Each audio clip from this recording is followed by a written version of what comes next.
All right.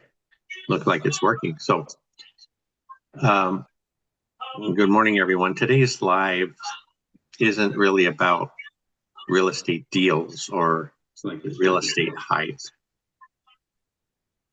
It's about what it actually feels like while you're doing it, when real estate and our real lives collide. You know, and for the audience today, we've got a mix of people at different stages, so we're going to hear different perspectives. Everybody's on a different path, but we're all going the same direction. So I think it'll be exciting. And I think if you don't mind, for the audience, you could just mention where you're at in the country, where you invest, maybe what you invest in, and we'll start there. Maybe, Mikey, you could start us off. Sure. Live in Hawaii, invest in Pittsburgh, kind of hopped off of Mark Systems, financial firefighter, and invest in single family to small multifamily. And 3 years in, so just kind of followed with the ORAD community, and that's why I appreciate you having me on and being with all these fellow ORADers and a collective unit that has really pushed me forward and helped me get to where I'm at today. But I'm still continually learning and excited to do this. Great. Thank you. And how about you, Andy? Where are you at in the country? In Ohio, Southern Ohio, and I invest right next door. I have a 2-2 that's currently been renovated and hopefully get it done ready to go May 1st. So it'll be our first income producing rental. Awesome. How about you, Cynthia? Where are you? I'm in beautiful Watsonville. The weather is gorgeous. And I invest in about 20 different places, so it'll take too long to mention them all, but mostly in St. Louis. That's where the majority of them are. I was thinking of getting one in probably Guam, and the other one I was looking at maybe Argentina, but those are still up in the air. So I see where this live might go today. How about you, Josh? Yeah, I'm in Eastern Washington, and my wife and I have 2 single families here in Washington State, along with our business, and we own that commercial building where our business is. And then we also have properties in Florida. We have a single family in Florida, up in the Panhandle, and a short-term rental in Florida in the Panhandle. And your business is like a doggy daycare? Yeah, we're in the pet industry, so yeah, we've been in that for over 20 years. So Wow. trying to diversify away from our business eventually, and hopefully real estate's the way to do that for us. Good deal. And Kenny and Jen are here with us. They're husband and wife, and you guys are doing some awesome things. Where are you guys in the country? Yeah, we're in the Bay Area of California, and we invest many markets, but predominantly we're in Central Texas. And you buy long-term rentals? Yeah, most of our portfolio is long-term rentals, but we have a mix of short-term and mid-terms as well. Yeah. Okay, cool. And I see Jim found us. Hi, Jim. Are you working? Yeah, in the truck. I had to set up some electrical work, so. Okay, we were just, well, are you going to be driving, or do you I'm going to be driving for about 10-15 minutes, and I'll jump on my computer. Okay, sounds great. But just real quick, so you're in California as well, and correct. What are you investing in? So I have two properties in Calaveras County. One's a long-term hold, and then the other one I'm not positive what I'm doing with yet. So okay, it's gonna depend on the market. I would love to get all my money back and just flip it. Wait that year, and then I'm under capital gains, not under straight income tax. But yeah, that one's up in the air. Okay, awesome. We'll get into that in a moment. And Harrison, you're joining us from where? I'm joining from Central Virginia, right outside Richmond. I invest in Northeast Ohio, Akron specifically, looking other areas, and also looking into the Pittsburgh area. I am probably in the newest. I'm just entering year two on my small multi, and that's probably where I'm going to stay, where I'm looking for properties. But also open to moving around and renting out the primary as well. So, Okay. yeah. Yeah. I find, well, we've been finding that we have a lot of options once we get started, right?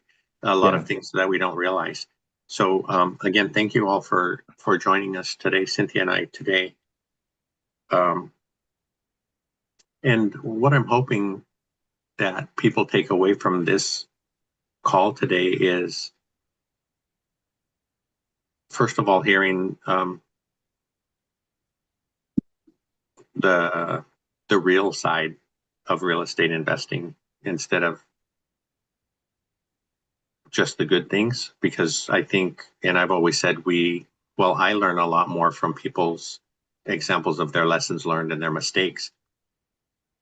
But I think what we're going to get to by the end of the call is that it's still worth it and why we're still here. I know a lot of you are in the messy middle, like we hear people talk about all the time. So I had a couple of questions that I wanted to start with, and we'll just go around the room again real quick. Maybe Jen, you could start us off with this one, but why did you really get started in real estate? And since you started, has that reason changed any? I think we started to get into real estate around like the COVID area when Kenny and I thought we were gonna lose our jobs. You know, with two kids, we thought that relying, and that time they shut down California. So we were just fearful of losing our jobs and not being able to support our family. I think that was what really started it. Has that changed since then? I would say no. It's actually solidified what we're doing is right and actually just made us regret not starting earlier with the financial literacy that we have now, right? I've been watching a lot of documentaries recently, Kenny knows, about people not being able to retire and working a lot longer. Um, and it's really scary, right? And these documentaries I'm watching, they're pretty old. I think they're from like 10 years ago, but it's about following people like in the Midwest that are doing the right things. Like they're going to school, they're working really hard, they have a family, they're not into drugs, they're not doing, and they still have to continue working. So it's a really funny question that you asked me because Kenny and I were driving back from Disneyland and I was listening to a bunch of documentaries on my way up. And it actually solidified what we're doing is right. And just kind of regretful of not starting earlier. But I think I've come to realize these last couple of years, 5 years, that we'll always think that. So I'm trying to get over that. But it's always more of like a regret of not starting earlier. But it's definitely solidified that we're doing the right thing in the general direction is right. And maybe like our strategies are kind of whack because we're all over the place, all over the map and all over the place with our strategies. But I think the general direction is probably correct. Yeah. Yeah, I definitely agree. And, Cynthia and I are further along in age than most of you, but that regret thing that you just talked about has been something that I think about a lot. But I think we had a conversation a while back where we talked about things happened during the right time for you, right? Maybe it wasn't meant to happen earlier for us. And we tried once before and that didn't go well, but to be able to have the opportunity again has been amazing, and to meet all of you for sure. Maybe Harrison, you could maybe give us your thoughts on that same question. Why did you really start, and has that reason changed? Sure. I started from a very different situation where I had cancer back in 22 into 23, and I was doing really well in 2020, 21 with the stock boom and everything. And I was doing a lot of algorithms. I'm a numbers nerd. And the moment I got diagnosed, I was showing my wife everything. She was like, I have no idea what you're saying. So it was like, I was like, okay, and we were already behind in retirement. So I was like, we need to do something that she can understand, tangible. What's more tangible than real estate? And so we got into it and uh, started off with looking at, Doomer channels and then realized, no, this is not the right way. And then ended up here in ORAT. And I mean, yeah, I would say from that point, especially now that we have a 1-year-old, our conviction has definitely doubled down. She was not really on board to begin with, but now she's on board as well, looking for our next property. So that's been really exciting. Yeah. Because because like Jen and Kenny, it's like it's one of those things. It's like we're seeing like are our jobs going to be here from now on, and it's like, well, hey, at least if we get let go, there's a little trickle of something coming in here, and there's assets that you can kind of tap as well. So that's been kind of the big whoa moment that we're really excited about for the next 5 years. Yeah, it is. So you said you're a couple of years in? Yeah, 2 years in as of this week. So it's exciting. Okay, Yeah. nice. Yeah. And how about that question for you, Andy? Why did you really get started? I know your children are older, right? You have, what is it, 2 boys and a girl? Yes. Yeah. So for us, it was during COVID.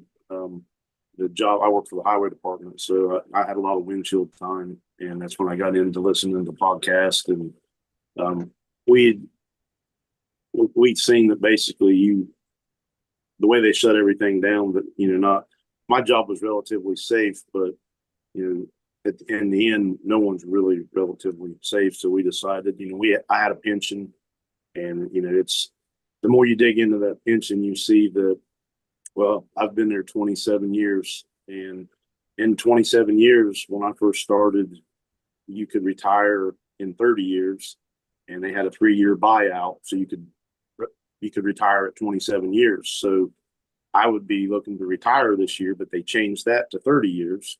So now they done that for a few years, and then they changed it. You had to work till you was 32 years of service.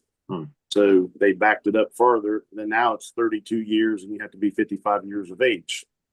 So they just keep changing your pension. So right now I'm 48, almost 49, and I have 27 years in. So right now my planned retirement date is August 1st, 2033, if they don't change something again. So that's kind of where, and if they do change it again, I'm going to be knocking on somebody's door. As I said, you just get, they don't want you to win. And I think it got very clear once you've seen that and you get an understanding of it. And I'm pretty thankful that we was able to get around the right people at the right time to start brainstorming a little bit. Obviously not everybody likes what we're doing. They don't believe in it and stuff, but at the same time, for us, we seen that there was a need for they're always going to change the rules to benefit them. And if, I watched my dad, he was 63 when he passed. I was 15 years old, and he basically was supposed to retire the end of June, and he died the 1st of May. So a month and a half, 2 months before he was to retire, he passed away. And so I always had that in me that I wasn't going to be that. So, I always pushed myself harder to get a better job, to work harder, to have a better work ethic. And now seeing this, it seems like real estate, like Harrison and Jen talked about, it seems like that's the best way to, a more clear set to direct yourself to, and your energy to try to get out of the regular grind, so to speak, and to have just to have a little bit more security, and it lets us name our rules, I guess, a little bit. Awesome. And speaking of your children that are older, and maybe we'll come around this to everyone in a moment, but Dion always talks about he wasn't in this to leave a legacy for his children and things like that. And I think in your one of your videos, and I put your channels in here too. I like what you're doing on your channel, but you talk about your reason for getting to 4 rentals was one for each child and one for yourselves. Yep. And you also said that the child, whoever gets the home, can decide what they want to do with it, right? Keep it or sell it or however it could benefit them. Right. Do you want them to at least understand the business so that they understand the options? Like they might say, if I hang on to this, it'll keep generating income for us, even if they don't want to buy more, but, or, sell it and dealing with taxes or things like that. Do they understand any part of the business like that? 2 of the 3 do. So I guess to give you a little background, my oldest is 27 years old, and he is in his last year of veterinary school at the Ohio State University. So he has a business mindset already. Our next one is our youngest son. He's 23, almost 24, and he's in the military. He's deployed right now, so he's in the military. He's a canine dog handler for the military police. And then our youngest, the baby girl, she just turned 22, and she has got a bachelor's degree in business, and she's in her final year of I don't know what they call it, mortuary science. So she's going to school to be a funeral director and an embalmer, and that career was a little hard for us to understand a little bit. But then once talking to her, the day that we were moving her to Cincinnati, because Cincinnati has the number 1 or number 2 mortuary school in the United States, I asked her, can you just tell me why? And she said that basically, she said, you've always told us to get a job where we're not making somebody else rich, and to be in something that's long term and that we enjoy. And she said, by doing this, she said, I can be my own boss. I'm into something that not a whole lot of people want to do. And she said, and I'm basically taking your words. So when they give your words back, they spoon feed your words back to you. You can, you always have to make sure that you learn that you can still learn as well too. You're not, an old dog can't be taught new tricks. So the oldest, Chase and Addie, they get it more. Connor's not so much. He's a little bit more of the stubborn one, the middle child syndrome, I guess, if you want it to be. But I guess listening to the other 2, he's asking questions now. So that was our goal in the beginning, is have one for each one whenever we turned them loose to whether they wanted to live in it, sell it, or rent it. And the good thing is, since they've seen a big change in me and my wife, and really pushing for this path now, time freedom and just freedom in general, they've really seen how it's changed us and how it's changed our mindset, and the people that we're surrounding ourselves by, and the time that we're investing in ourselves and other people's to get to this path. It's already got them. They want to buy rentals. So, Chase is obviously going to come out with a lot of debt, which is crazy. But he's looking at between $300,000 and $400,000 in student loan debt just to become a veterinarian. And he's already got it in his mind that his goal is he wants to buy a duplex, and he wants to house hack. So they're getting it, and they're seeing it. They're hearing me and my wife talk about it.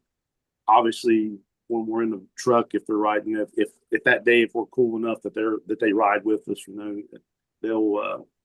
they hear the video. That's all we ever watch. That's all I ever listen to anymore is, everybody's got a YouTube channel, and we're always watching or listening to something, or someone's calling, aggravating you, just whatever. And so they hear us in it all the time. So it's really rubbing off, and I'm really thankful for that. Not only that they see it in us, but we're gaining it from you guys too. We're kind of like Frank a little bit. We got a late start, and financially for us, we wasn't in the best place, and so we have to make our steps count.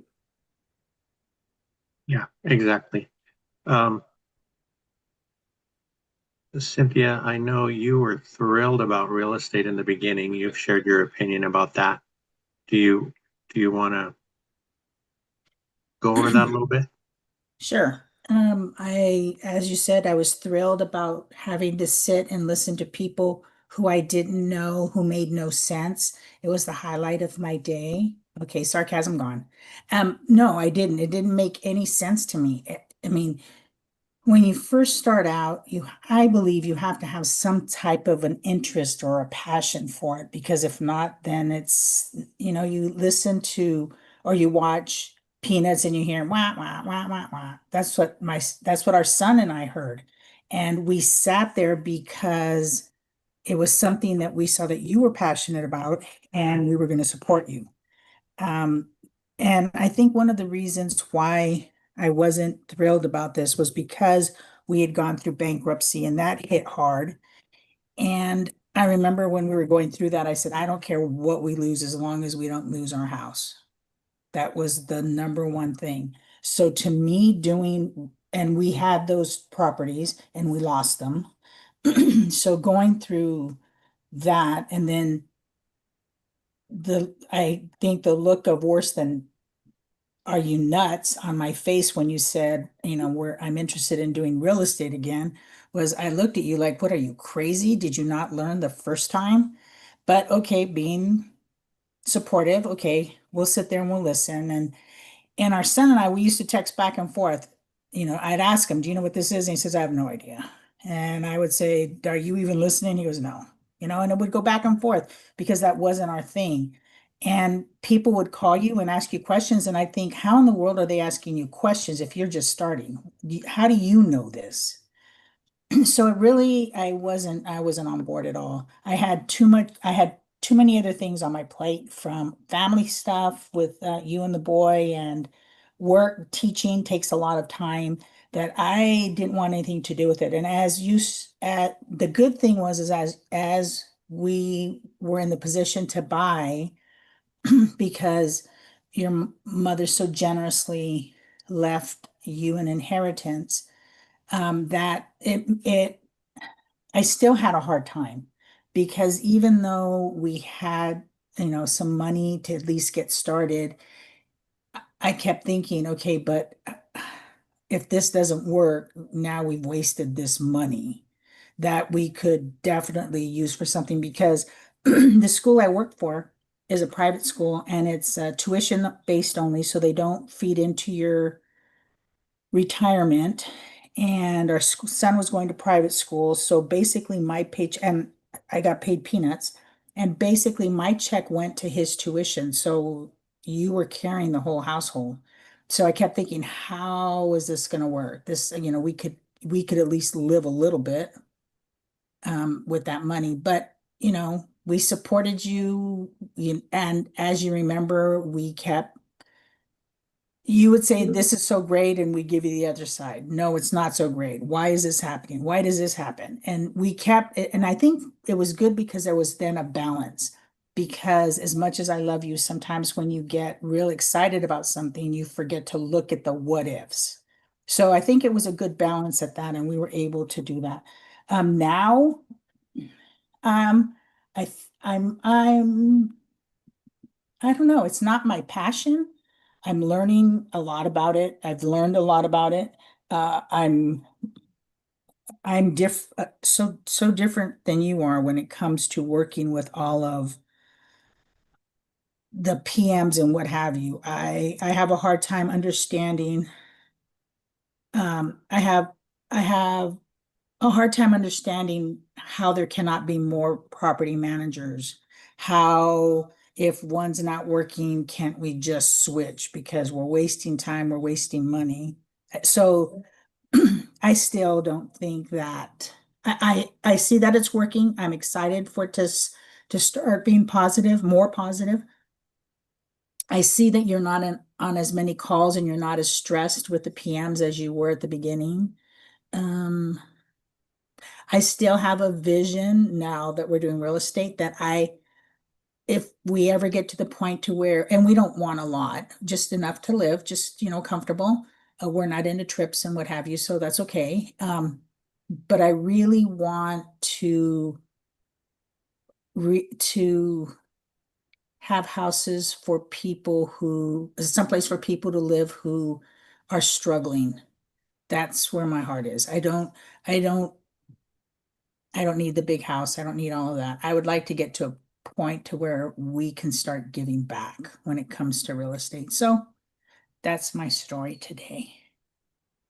Well, I think my so with all of that said, my why has changed too, because when we, like Cynthia said, I was just, I don't know, I was really psycho about real estate when I thought we were going to be able to do it again. And I forced that on her. Um, so my why did change. In the beginning, I was just panicked because I didn't have anything saved for retirement. I was 57. And so I was just doing everything I could to build something, build some kind of savings. And then it changed from that. It changed after a period of time to at least being able to help her retire because I didn't. And you know, Dion said the other day he was talking about retirement and how we need to think about when. So if Cynthia retires, how would she feel about me still having to go work every day? And and I thought about that for a little bit, and I know there will probably be some kind of feelings there, but I think for me there would be relief that at least one of us could be taking it easy. So um so even though my why changed, I'm still set on achieving that. Let's see, I think we still got to get Josh, your why from in the beginning, and has that changed? Gosh, our why is just we have a business right now that's um we used to joke when you own your own business, people always like, oh, that's great. You have your own business. You get to choose your own hours. And it's like, yeah, unfortunately, that means I get to work all of them. Um, so having, animals in our care, it's a 24/7 job. So if there's a thunderstorm in the middle of the night or there's just powers out or who knows what could happen, there's just different things. And we take that responsibility very seriously. And so um, that's our why has just been, I guess, just to be able to step away from that eventually. And yeah, so it's just to kind of transition. And also, I've always worked for myself. So I've never really been one to think, oh, okay, when I hit a certain point, I'm going to have a retirement coming in from here or there. I've always looked at, it's whatever I can kill and drag home is what I've got to survive on.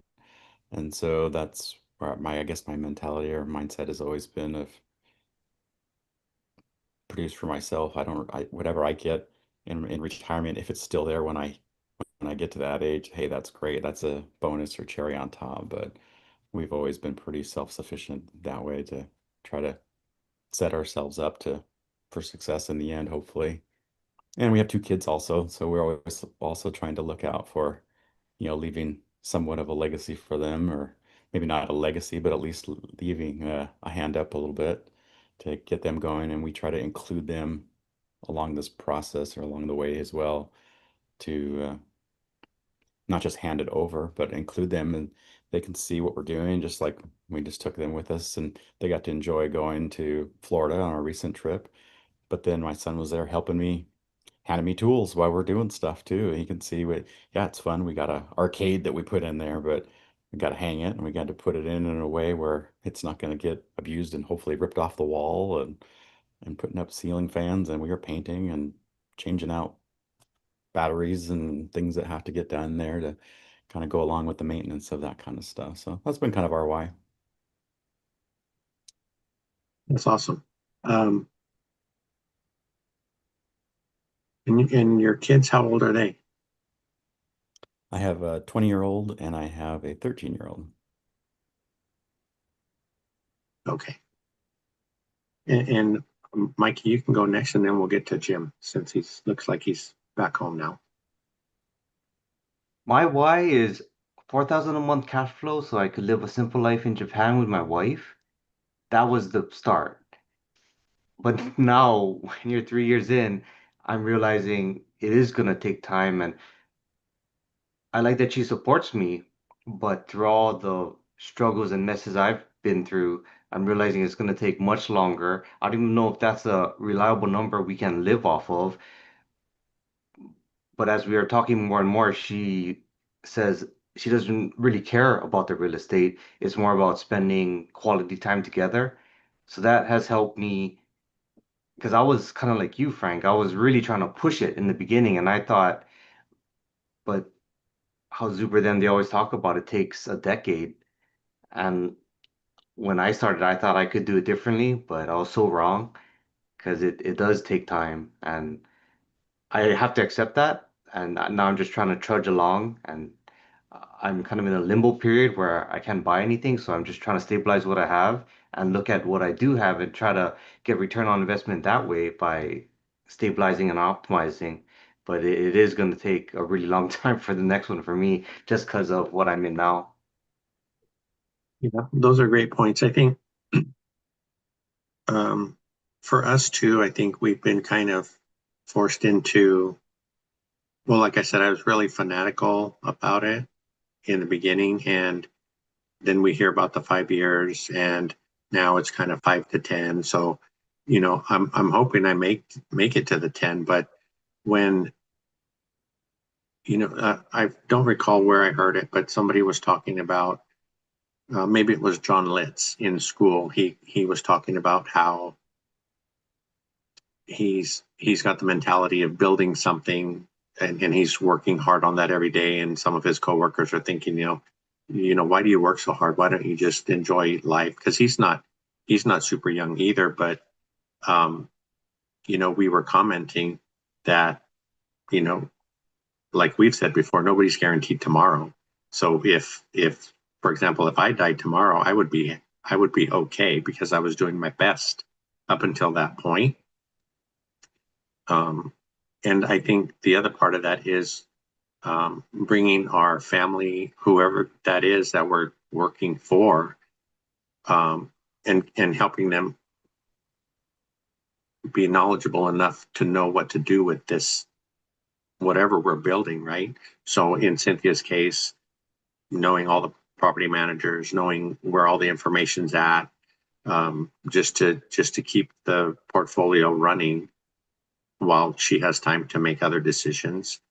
And it could be your kids or your wife, Mikey. And so I think that's important too. I think that's something that gets pushed towards the back, right?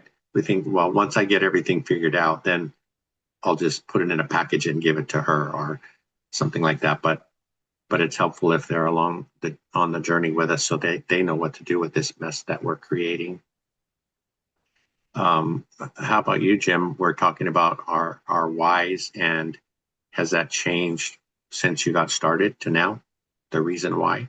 So I started this in 2024. I started the research because I started taking some weekends off during the summer. We set up a campsite for 6 months, about an hour and a half away from me. And I found out, hey, this is kind of nice taking some time off, having family around and everything else, because usually I'm working 100-hour weeks. So as doing that, I go, but how do I do this? Because I'm like you, at that time I was 55 and had $0 for retirement. So I've started doing research. The primary thing was looking at glamping because I like that whole focal point of that campsite and everything else. But I started going through that whole process for about 6 months and said, I really need a foundation, which is when I found Dion and I found Matt and Zuber and Millennial Mike. So I found all them and then started this process of learning everything. So moving forward, I went to the ORAD event and everything else, got a little bit of clarity there. Then moving forward to March of 25, found a 2-unit property and made that purchase. Full gut rehab, both of them. And then in June, found another property on an auction and purchased that. And that was so I have 2 properties currently all in process. None of them rented yet. So I'm still learning all of my systems. The why is obviously to get money. I'm not worried about my kids right now. They can deal with themselves. I got to worry about myself first. Kind of like that, getting your oxygen mask on first. Got to deal with that. And then at some point, hopefully it'll sponge and they'll understand some things. But for now, I'm just worried about creating my systems, creating what I need to do. And everything is changing all the time because I have too many options. There are so many things I can do, and trying to lock down on those options is not easy. So it's just to go day by day, try to figure things out because too many things, construction, too many things come up. There's too many things that opportunities that come up that are way more profitable than a lot of other things. So you have to drop some stuff and move on to those. So there's a lot of information, a lot of stuff going on. So it's going to change all the time. But my biggest goal for last year, and through this year, and even a little bit into 27 is learning and creating my systems. So finish my stuff in California and then move to another state. I'm still playing with that on where exactly I want to go. Definitely looking at Pittsburgh, and I'm definitely looking at Rochester. At right now, I'm having more luck with boots on the ground help in Rochester because the guys in Pittsburgh are busy. They got a lot going on. There's a lot of stuff, and it's hard for them to keep up with somebody that's not buying a property right now.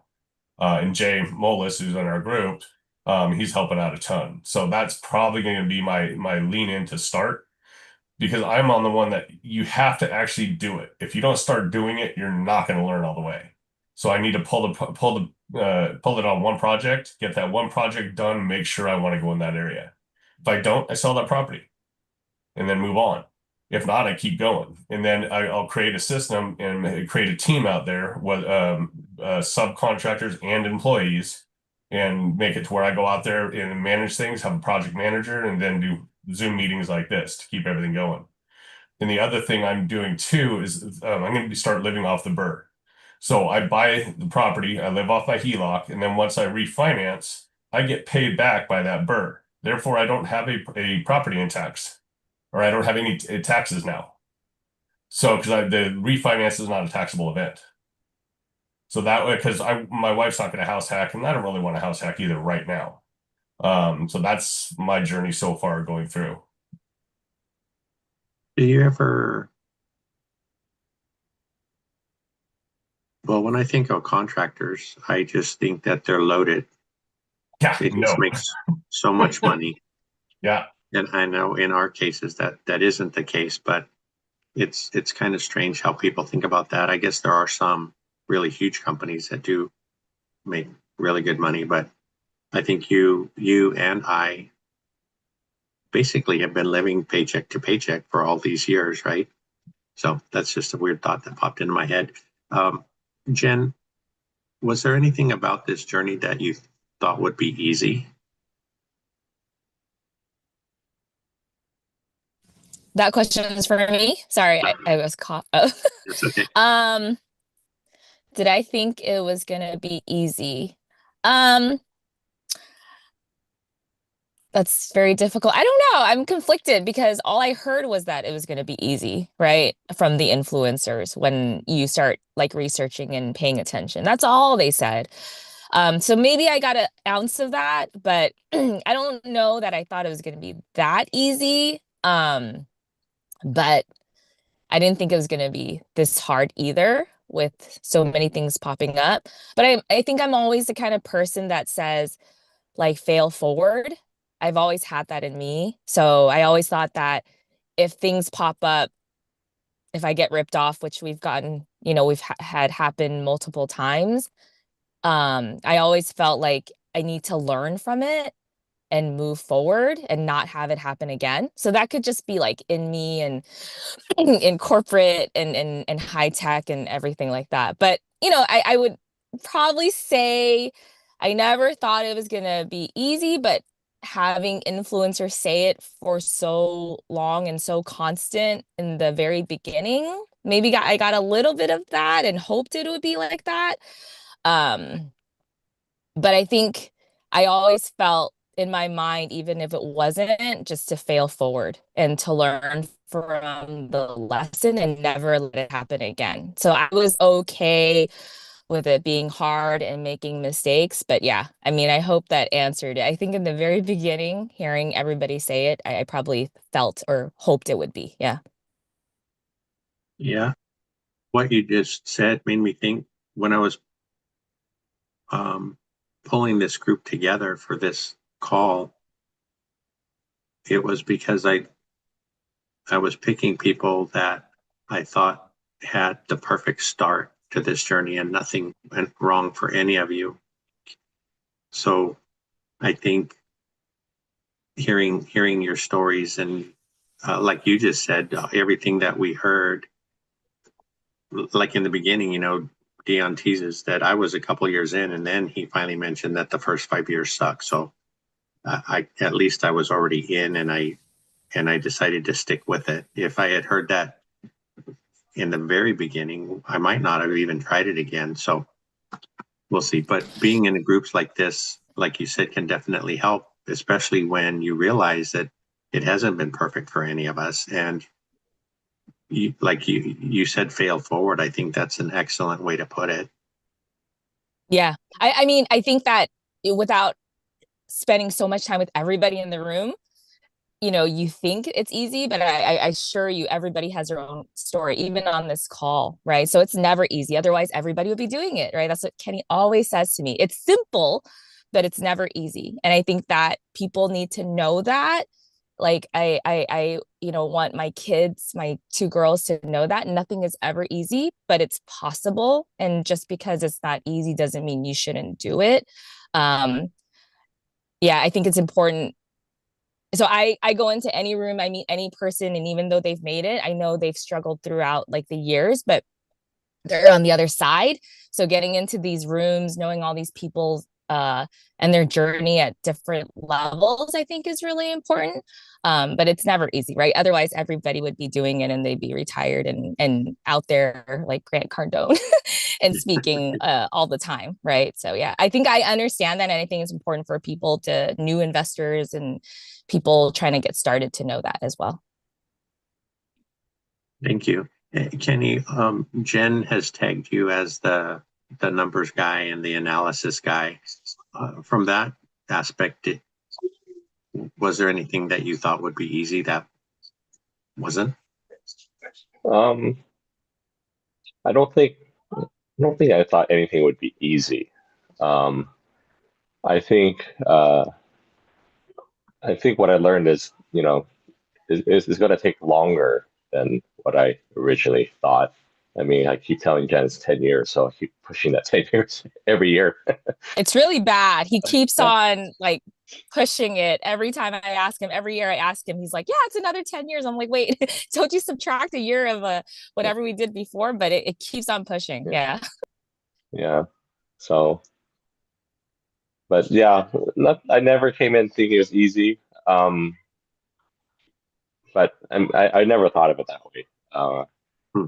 It like Jen said, it's simple but not easy, and it's just taking longer than I thought. Especially with when they started hiking the interest rates, things were slowing down. The market was slowing down.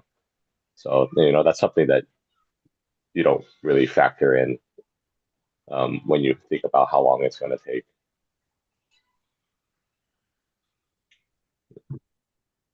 Yeah, I asked Kenny a lot, like, what's going to happen in the future? And he's like, I don't know, because the reality is there's just, even if you try your hardest and you do everything right and you keep on going like whatever you're doing now, and you just say you're going to do the same thing, save money, right? Reserves, invest, look at deals, what Zuber says, right? Everything you could do right. And the market will change, right? Like the economy and like the world events. So you just can never project it. But like Dion says, I think Kenny said this to me, you're going to be here for the next 5-10 years. I think Zuber says it too.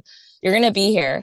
So either you do nothing and sit around for the next 5-10 years or whatever that may be, or you just do this, right? And try to move forward and try to make a better future, right? So between the two, then obviously you now that you're financially literate and you have this amazing group of people here in this forum and just meeting along the way, you might as well chug along and try to do something better, right? Because the other alternative is to sit around and do nothing, which doesn't make sense, right?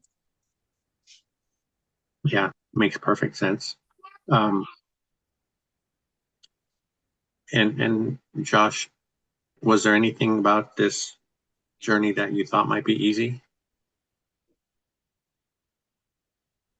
Um, the real estate, like purchasing the real estate never really scared me or that. My family's always been, um, my grandma was always big into owning real estate. And so we had always been, that never bothered me, that part of it. I would say that probably just, it's different from actually owning real estate that you live in for your primary.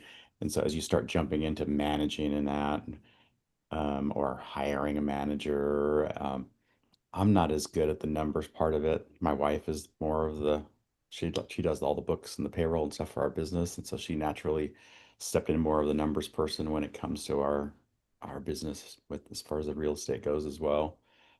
Um, so I'd say that's probably the part that maybe struggle with more, or was maybe more fearful of, and that, and analyzing deals and that kind of thing. But I come from the construction part of it. So as far as remodeling things or fixing things, that part doesn't bother me at all. And so when I walk into a place and I'm looking, I'm going, this is perfect. I don't necessarily want it to be a hoarder house, but I can see, okay, all this place needs is some lipstick on the pig, and you can turn it around and somebody would love to make it a home. And so that part is, I guess, kind of where I fall on that. Mm, Nothing yeah, really. Yeah, that's the intimidating part of it, is more of just the numbers part of it for me. yeah. I think for me, that's not that I was necessarily trying to sell Cynthia on it, but everybody made it sound so easy, right? You buy the place, you calculate your expenses and set aside for reserves, and what you have left over is going to be coming in every month from day one. And that's the furthest thing from the truth. Right. And getting my wife on board. At first she was like, okay, and she was into it, but at the same time it's like, okay, now this is something else that we have to manage and deal with, and taxes, and you're getting insurance quotes and all those things. So I try to be the one that really handles jumping in and getting the calls and getting the quotes and all that kind of stuff on that stuff, so that she's not having to deal with that. But yeah, we've always been really good at covering each other's strengths and weaknesses, I guess, that way. So doesn't mean we don't butt heads still, but it's healthy. But heads, what's that? I know, right? Yeah. Um, how about you, Harrison? Was there anything you thought was going to be easy? Well, it's kind of funny. So numbers were easy, save like sacrificing and saving for the down payments, no problem. It was understanding, and I'm really good at customer service, so I thought I was gonna self-manage and everything. On paper, I heard of professional tenants. I didn't really understand what that was until it was, oh, so it was just a lot more of understanding that they may be asking more for what they actually need. And then what happened is like, oh, my TV was in the basement and I somehow got flooded. What? Kind of like, you need to buy me a new TV. Oh, the power went out. I lost my all my food, which had like filet mignon. Okay. So I think that was the hardest part. Was I'm usually very like, want to help out, very, I don't want to say transactional, but just say you tell me what you need, I'll find what I can do within reason. This is like, okay, I'm not even meeting you on this one. I think that's been the hardest part, and that's why I deal with the PM, even though I have to stay on top of the PM as well.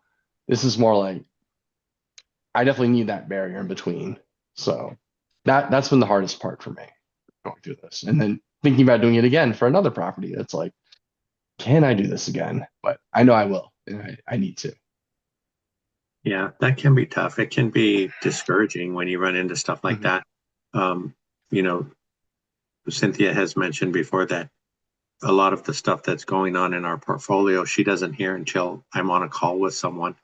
But I really just did hear this morning, that we have a tenant that's supposed to renew, and we're waiting on his decision if he's going to renew. But the property manager said he's coming back with some different options. So I don't know if and the rent was going to go up like $50. So I don't know if he's kicking back on the rent increase or other terms. But that's something we haven't experienced yet. My first reaction was, if he doesn't like the price, we'll find a new tenant. Go. Yeah. My goodness, I am so excited to hear that you thought that way. Yeah, I know. As soon as as soon as you said that, my first thought was, this is it. You don't like it, move out. Done. Not okay, maybe we could do this. No, this is the rent, this is the increase, these are the conditions. You either want to be here or you don't want to be here. And the sooner when I don't know when his contract is up, but his lease is up, but we have to look at it, in my eyes, we have to look at it as he's out of there, number one. And when they come back with stuff like that, I keep thinking, so how much trouble are you going to be for the next year? Right.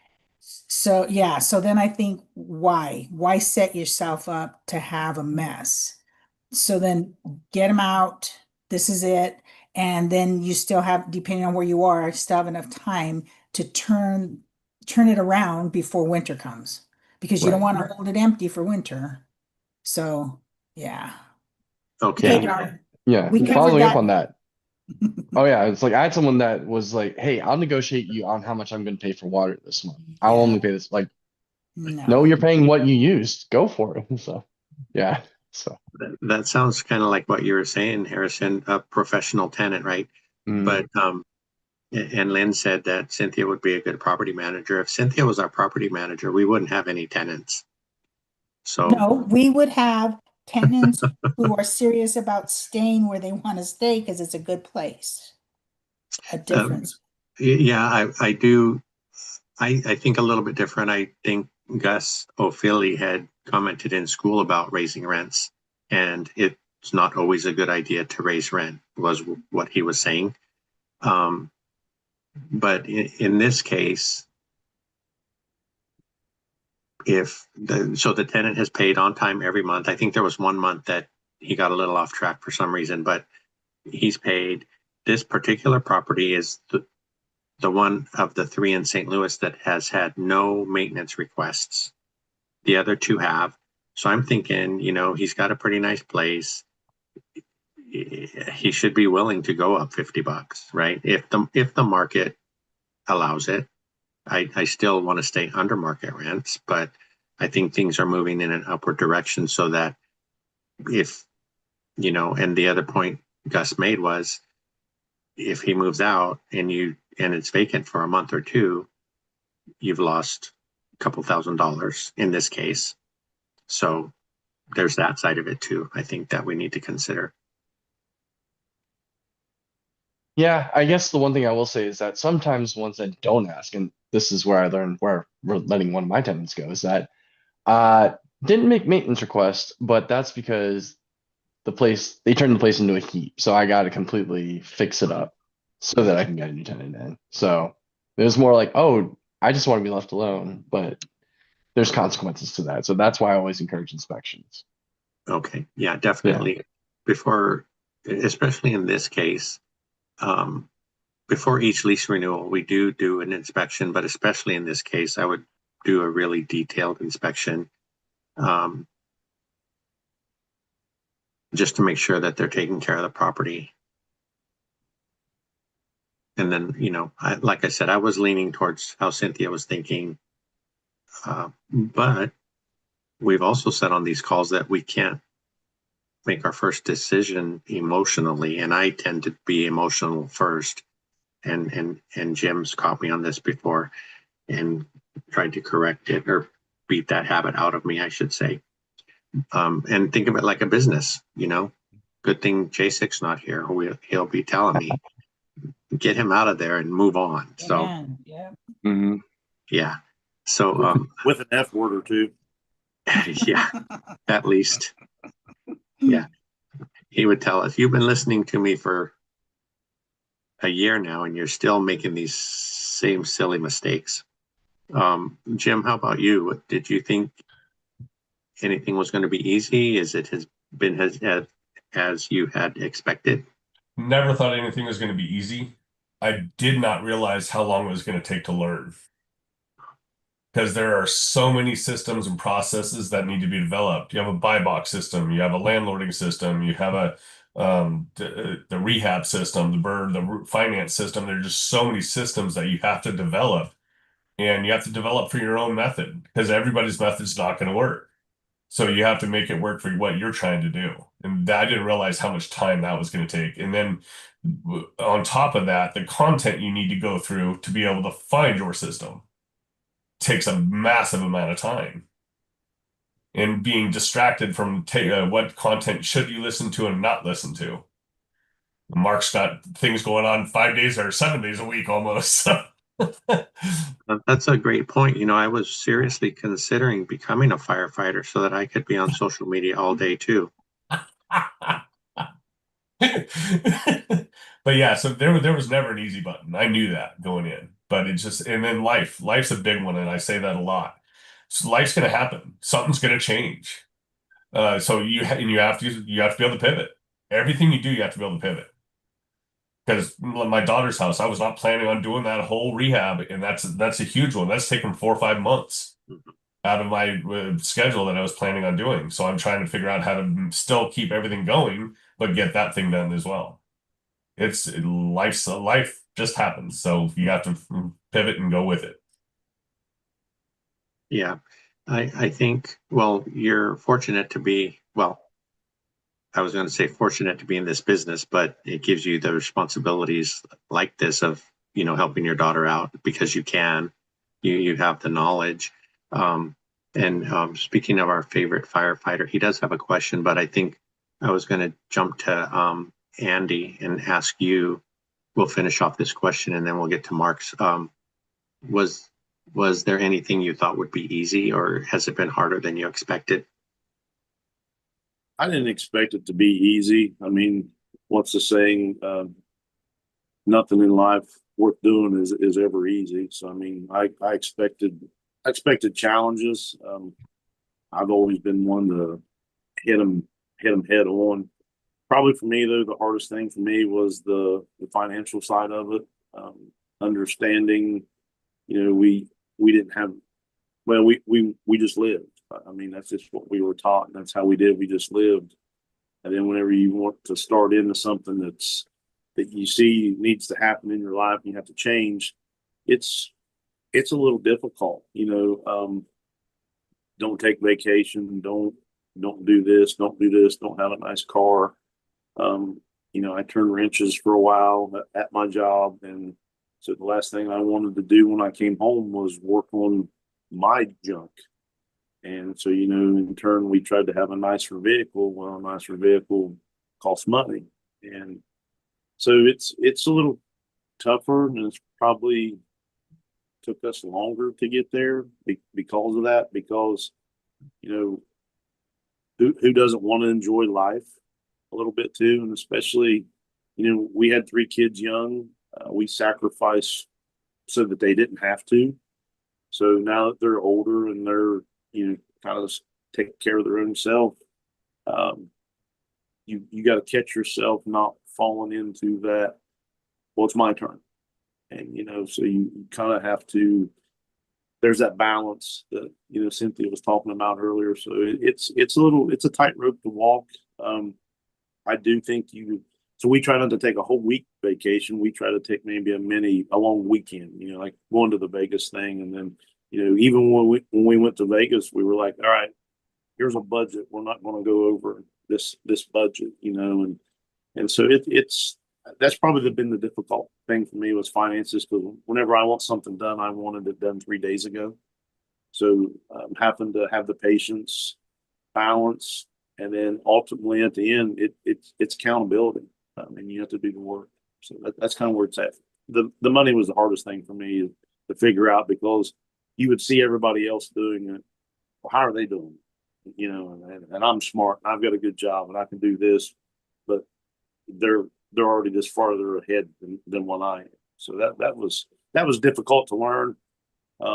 Slow down and dig in a little bit. And like I said, I think I probably caused myself more analysis paralysis just because I was bouncing all over the place, and then next thing I know, I was a year into it. I'm like, well, holy crap, that house is not even done yet. You know what I mean? So I needed to straighten myself up a little bit and say, get this house done, then move to the next. So that's kind of where we're at, the understanding the money and how it works. And then I'm sure once I start renting that thing out, I will probably have more gray hair.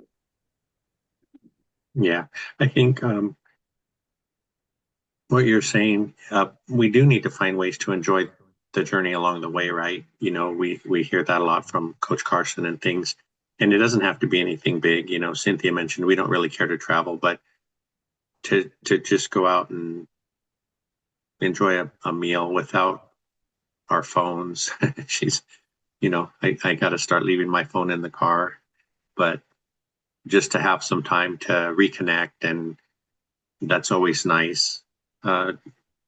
Just to take some time to sit outside and enjoy the day, and occasionally we should talk about what's going on in the business. I think I've gotten better about sharing things as they happen, but if you don't do that, that was a topic on another discussion, that you can't just keep grinding, because then it's going to create other stresses in your day-to-day life. And sometimes we forget the progress that we've made. You're just going after it every day, and you don't realize, oh wow, all the rents did come in this month on time. Things like that. I mean, that's a really special feeling when that happens. And I think lastly, Mikey, was there anything you thought would be easy about the journey and you found out otherwise? I thought it would be easier, but I wouldn't trade it for anything because just being around this group, being on the calls, like listening in, it is irritating when I'm trying to listen to an important, like someone's talking about an important topic, then I have a customer on the other end I'm trying to talk to. So I got one AirPod in one ear, I'm trying to talk to the customer on the other end. And if they start to ramble the customer, then I gotta try to cut that quick and get out of there so I can get back on the calls because it is worth it to listen to it and try to take notes of it. But yeah, just being around your group, and that's why you have that rental reality checklist. And if I would have taken the time to learn from the beginning instead of rushing into things, I probably would have been better off because you got Jim and yourself as contractors with your experience. You can because I just had this situation where I asked you about insulation in and why they would do it in the rafters, and you said that made no sense. So then I just talked with the contractor again, and we decided instead of doing the rafters, let's just do the rock wool on the ground, and I think that would turn out better. So I'm glad that you guys are there, and there's all the calls and all the different people you can connect to. Because if you listen in, like Yasik, he has that window company.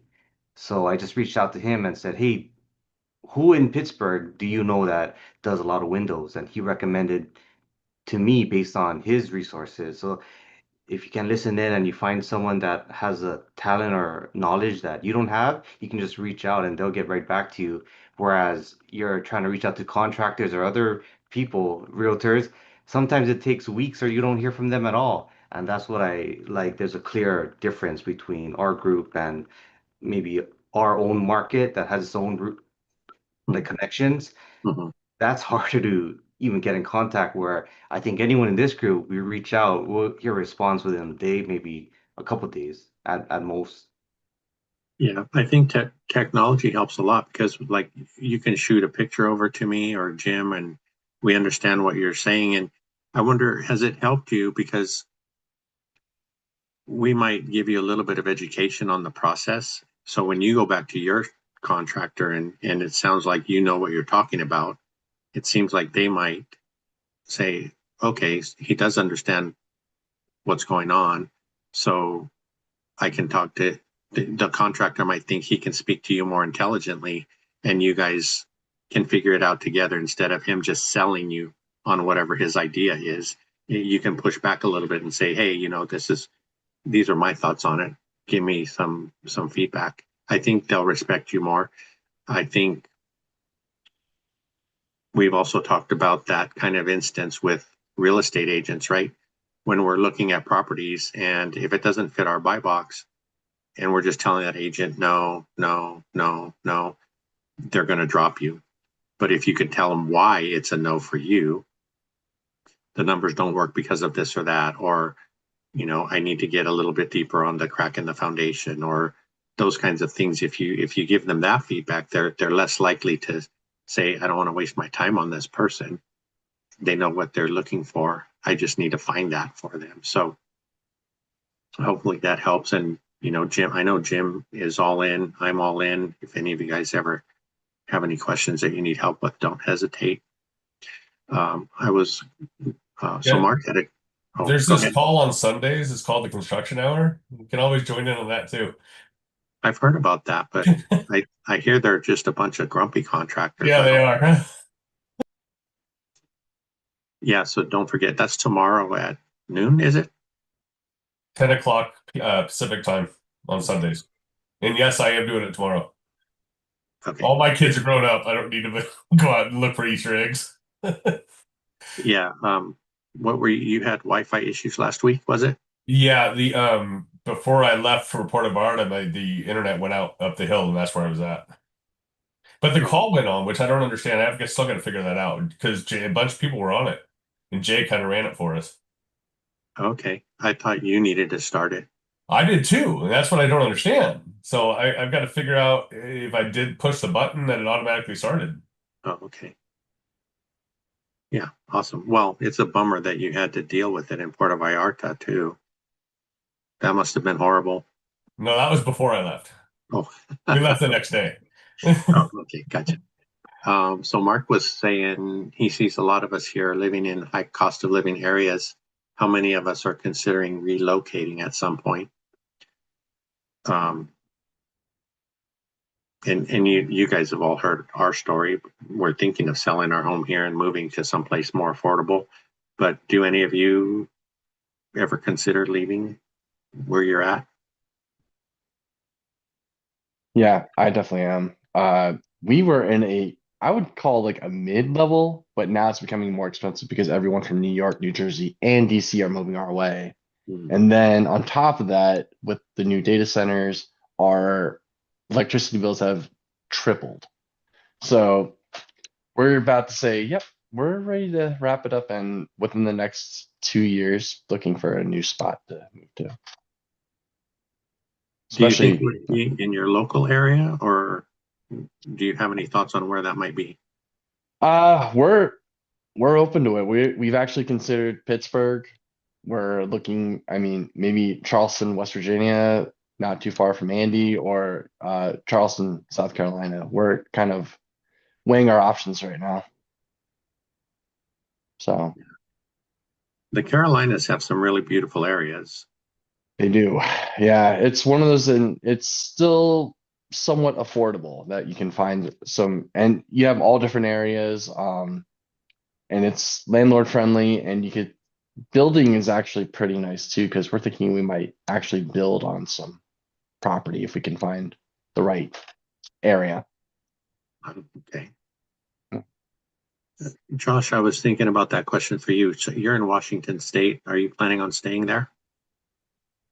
Yeah, we're in Eastern Washington, so it's not quite as crazy as the west side. But Washington still, of course, our governor is pushing through things that are, well, unconstitutional according to Washington State's constitution. But anyway, we'd like to move out of here just because it is kind of spendy, and we Yeah, okay. ultimately want to get away for the winters. She's done. We've been here for years, and we'd like to get down to Florida or someplace warmer, or at least snowbird. Right now, we probably start out snowbirding, but eventually we'd like to step away from Washington. Yeah, the snowbird option seems like it could work. You could live in someplace affordable and go away during the bad months or the cold months. Jen, I know Yeah. you and Kenny talked about staying where you're at.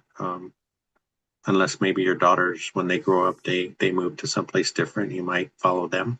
Yeah, I think that'd be the only thing. Like all of our families here, right? So we've never even thought about it. We haven't moved. I mean, Kenny moved like Mountain View to Milpitas, so that's like 15 minutes away. I'm from San Francisco, so it's 45 minutes away from where I'm at now. So if we were to move, it'd be 45 minutes away from here, maybe where you're at, Frank. So so yeah, I think the only part would be if the kids move when they're older and then we'll follow them. But yeah, we don't have that.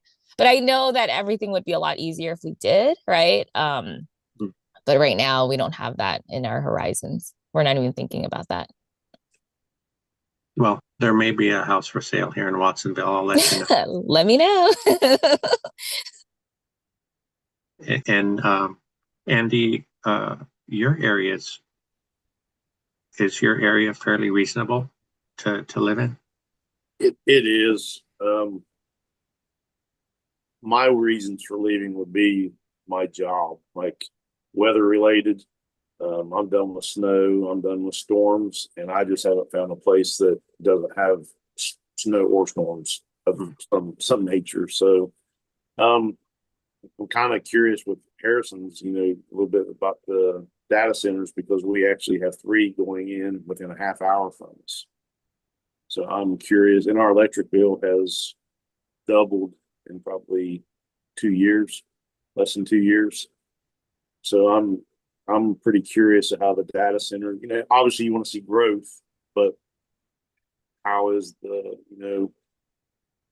it's we, like I said, we have a good job, but the people that live on minimum wage, I don't, I know what it takes for us, and we don't require a lot, but I just don't see how everybody else makes it. And the property around here with the data centers, obviously we're trying to get our house done and was looking, at Pittsburgh, at Dayton, we've even looked at Chattanooga. Like I kind of like that area in Tennessee. Tennessee and North Carolina, South Carolina has always caught our eye to maybe eventually snowbird to anyhow a little bit, but Tennessee's horrible with tornadoes anymore.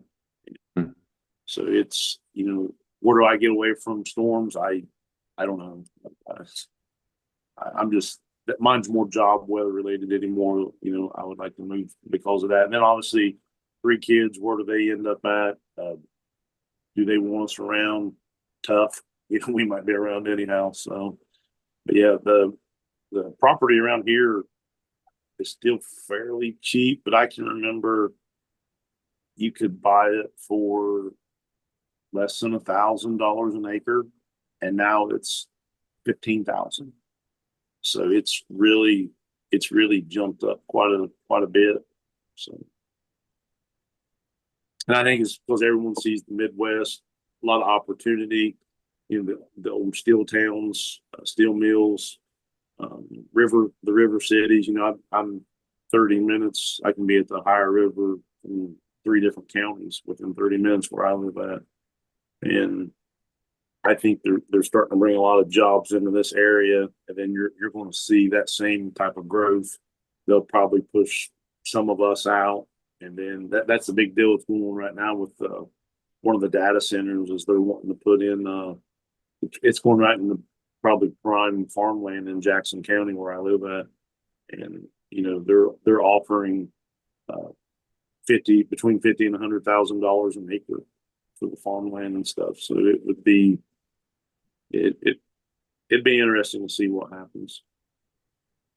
Yeah, I think Jen and Kenny and maybe Jim has seen it happen in our area too. When all the big companies came into like East Palo Alto and stuff, East Palo Alto used to be a real poverty-stricken area, and now all the property values skyrocketed. So even the employees for the companies can't live nearby. They have to shuttle in from quite far away. So that's not always a good thing. I mean, the jobs are a good thing, but you can't afford to live in the same area because of the pay. Lynn had a question. How many of us thought investing in real estate as the same as starting a new business? I know I didn't consider it a business in the beginning. Did you all just jump in and realize it was going to be like a new business? I always knew it We was going did. to be a business from day one. And then on that same, I answered Mark's question too, is I plan on house hacking areas I want to go to invest in out of state.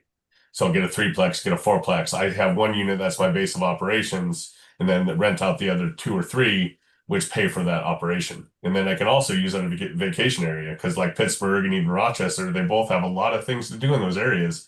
That when you do your research, there'd be nice vacation spots, and you never do anything in your own backyard. There's a lot of stuff that is an hour away from me that I've never been to. Yeah, yeah. So I'm using that. It's always been a business to me, every bit of it. That's good. I don't know how long it took me to realize that it was a business. Probably, I have to get a lot of things beat into my head, and I think Matt was the one who finally pounded that into me. It is a business. Run it like a business.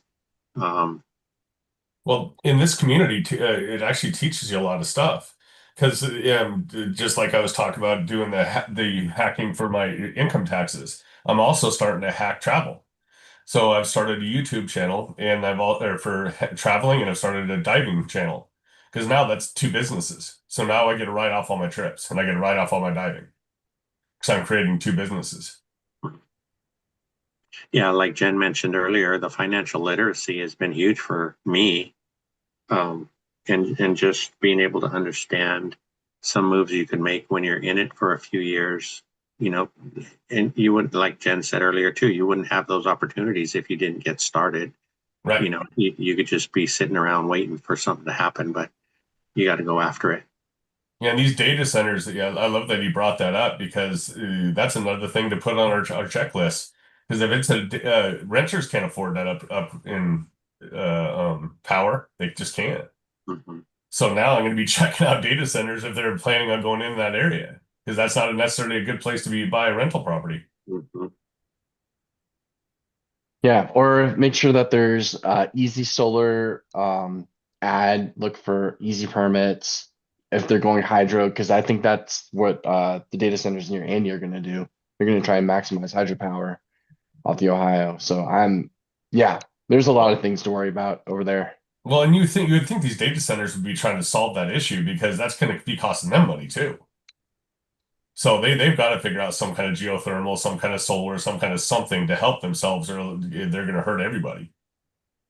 I thought that was one of the things they were talking about when they were coming into a community was that it was not going to push up Well, they electric always say prices. that. Of course, of course. But if Yeah. they got a lot of square footage on the roof, you think they could be able to utilize that for solar up there. It's like, Yeah, that's just like the lead laws are not going to cause any more cost. yeah. The one location they're looking at one there used to be in the 50s and right until I don't know 20 years ago is a nuclear power plant, and it's like good night. Why not structure, you know what I mean, like that energy can run so long, but there again, not my forte. So No, you're not wrong. I mean, I think that's what's going to push here. And I mean, right here in Western Richmond area, they're talking about uh, approving for small nuclear reactors, even though they have not been made yet. They're still trying to push legislation to approve it before it even happens. So we're like, what? So there might be something in the happening, but right now I think everyone's just speculating right now. So yeah. And I know in Tennessee right now they're like working on methane based systems for their data centers, and a lot of the locals are unhappy because I mean it smells like methane in that area. So people are moving out from those locations. So I didn't mean to start a whole rant about that, but yeah. no, I mean it's good Yeah. to know because I think the one that they're the biggest natural gas power plant in the country is getting ready to be built like just 30 minutes from me. Oh wow. I think it said that the data center what was it that one of them has taken? I think that plant's supposed to put out 10,000 or 10 something gig of whatever their wattage is, and the data center is supposed to use 9.5. That doesn't make sense to me for progress or, planning in the future. I mean, it's basically taken 95% of its usage right there. Yeah. Good for Some of these- construction workers and, some campsites. But after that, after it dries up, then it'll be interesting. Yeah. Seems like somebody will be making their money, or they wouldn't be doing it, right? Yeah. Right. We've been going for a little while. I don't want to keep you all day. I know you guys are busy, but I don't have any place to be. One of the last things that I think we were going to come around to is this journey that you're on getting you closer to what matters for you. And would you do it again? I think we all probably feel the same way about that, but maybe Josh, you could start us off on that one. Is this getting you closer to a goal that you have for you and your family? I think so. I think we're still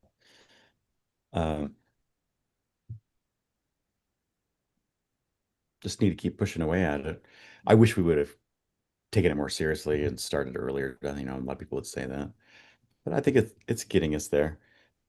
Our just have a ways to go, and well, I'm not as old as the old guy here, but at the same time, we're trying to step away from our business. So I feel like we're trying to maybe put more down on properties when we are purchasing them. So because we're starting or trying to finish later, I'm trying to get us more equity or, get them to where they're going to pay off better, have more income from those properties with fewer. So kind of the Dion method, but maybe trying to, while we have a good income right now, is be able to jump in and hopefully be able to walk to the finish line a little bit faster or get there. But we got a ways to go yet. Yeah, I think that's a good point to use our W-2s while we have them, Mm-hmm. And it's not a popular topic, but having some paid off properties could be a good thing especially for Right. us later. We talk about the reverse house hacking stuff uh, and using that in retirement to help you have a better retirement. So again, just jumping back to not just the financial literacy, but all of the concepts that we hear about that we might not have thought about if we hadn't at least gotten started and gotten into this community with everybody. Yeah. No, especially when you listen to a lot of the different real estate shows out there, it's so much of it is putting down the least amount and just getting your foot, in the door on different properties and just in those growth stages. I could see that, but I'm not at that stage. And while we have a healthy income, I'm just like, you know what? I don't want a whole bunch of it. I want properties that are maybe easier to manage. So I don't want to be in rougher areas. I want to just be in a, good, clean, hopefully safer area that, like I've said to you before, places that I could walk into with my kids at night and feel like it's not going to be an issue at all. I don't want to deal with problem places. But at the same time, I also want to feel like I'm bringing a home to a market that's providing a nice home for a family too that needs it. So, because I don't necessarily want to feel like people are going to demonize. I don't like that people demonize landlords and act like we're, the problem in a lot of areas. I want to be a part of a solution that's like, hey, we're providing a home and this place is, needed to be cleaned up and I'm glad to do it too. So Yeah, I think that could be appreciated from everybody in this community, but the public, I think their mind is going to be a little harder to change as far as landlords go. right. I don't think, yeah, there's a lot of different thoughts about that. But Mikey, how about you? You mentioned, well, you're newly married. How many months in are you in now? Ooh, 8? don't, don't forget that date. Yeah. And you're actually considering a life in Japan? I am, if you're married for 3 years and I live in Japan for 1 year, I think I could get permanent residency off of that. I'm not sure. I have to double check on that. But when we first started, it was 2000 a month. Everything included, you could live in Japan, but I think now it's around 2500. So I'm kind of going back and forth, and we've had conversations about, how the three amigos talk about having a multiplier. But I'm trying to think about it like, hey, what can I get by with 4 grand? Maybe work part-time for a little while, but just have a huge stack of reserves. Will that work? And I don't mind stress testing that and seeing if it's actually a possibility. Because I remember telling my boss, I was always passionate about time freedom, and I remember telling him, hey, I'm gonna retire early. And he laughed at me and he kind of gave that chuckle. And that is a source of anger for me, that I really want to show him what's what. And that's a big motivator. I don't know if that's the right motivator, but that's what I'm using. Well, don't quit too early just to prove a point. I think Penny and Jen, with your girls being so young, do you see them being involved in the real estate at all?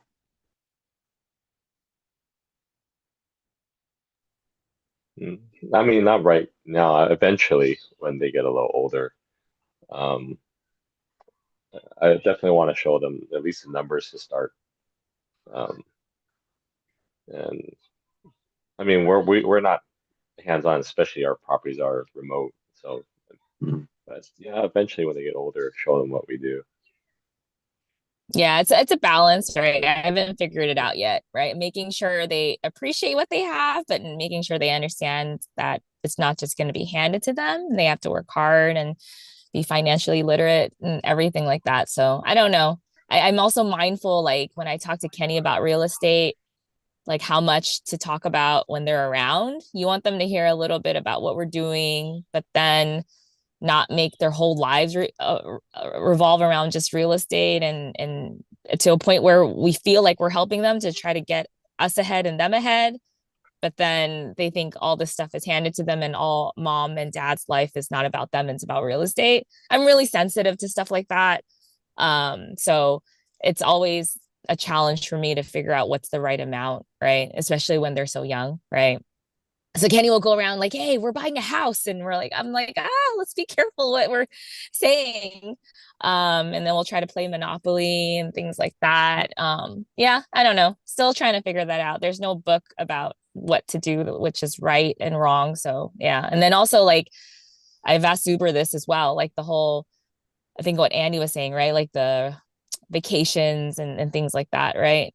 Do we save and not go on vacation, right?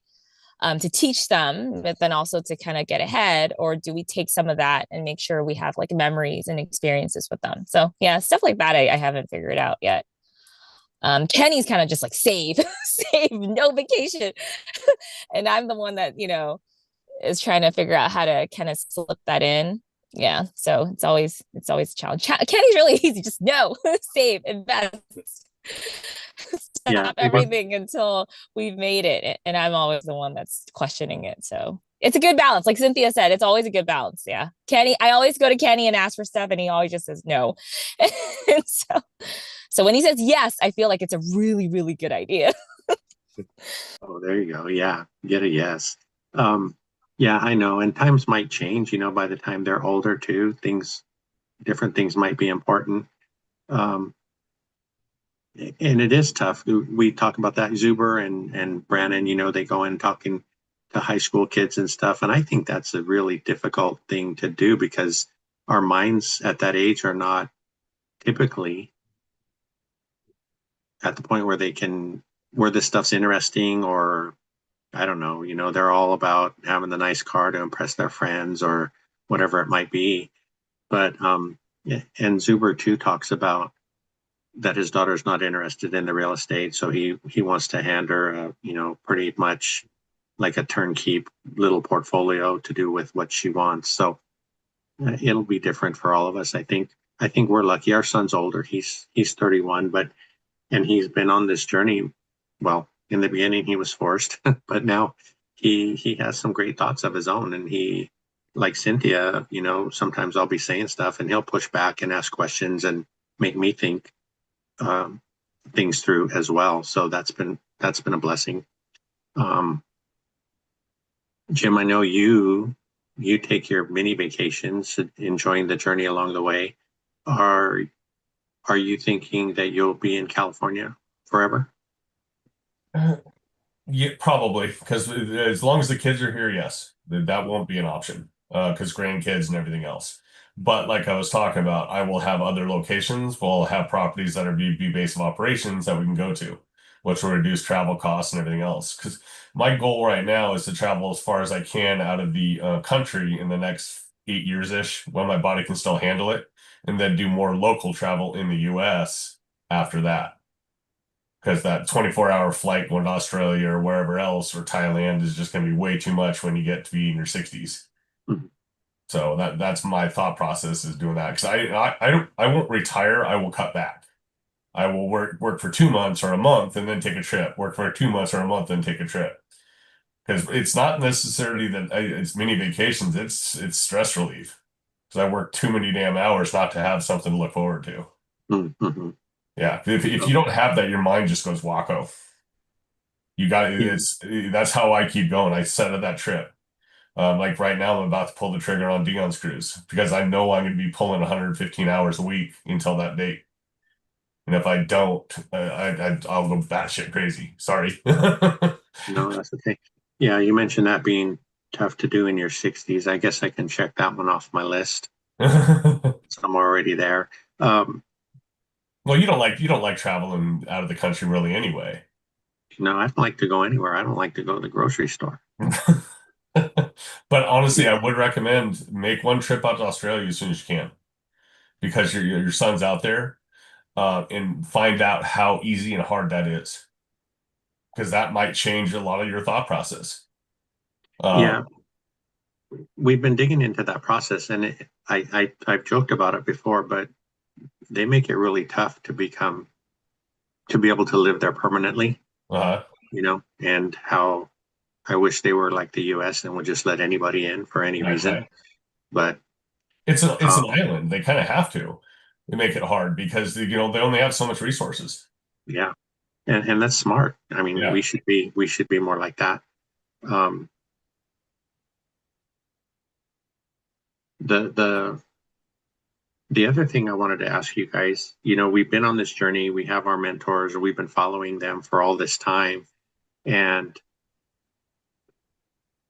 now we see them making moves. Zuber has talked about when he turns 60, modifying what he has. Like I said, paring it down. Dion's traveling all over the place, and Matt has made some changes recently too. Do you, and all of us are kind of following them to get, maybe not to get exactly where they're at, but going in that direction. And when you see them pivoting like that, does it give you any pause? Like you're following this person and you have a dream to be like they are, and now they're doing something different. So I'm just left here, fending for myself. I think it's good to see it. I mean, because you know that it can happen. You mean if you stick to it a little bit, it gives you something to push yourself to, and kudos to them that they made it to that. What they may want to do may not line up with us, but it. I think obviously that's why.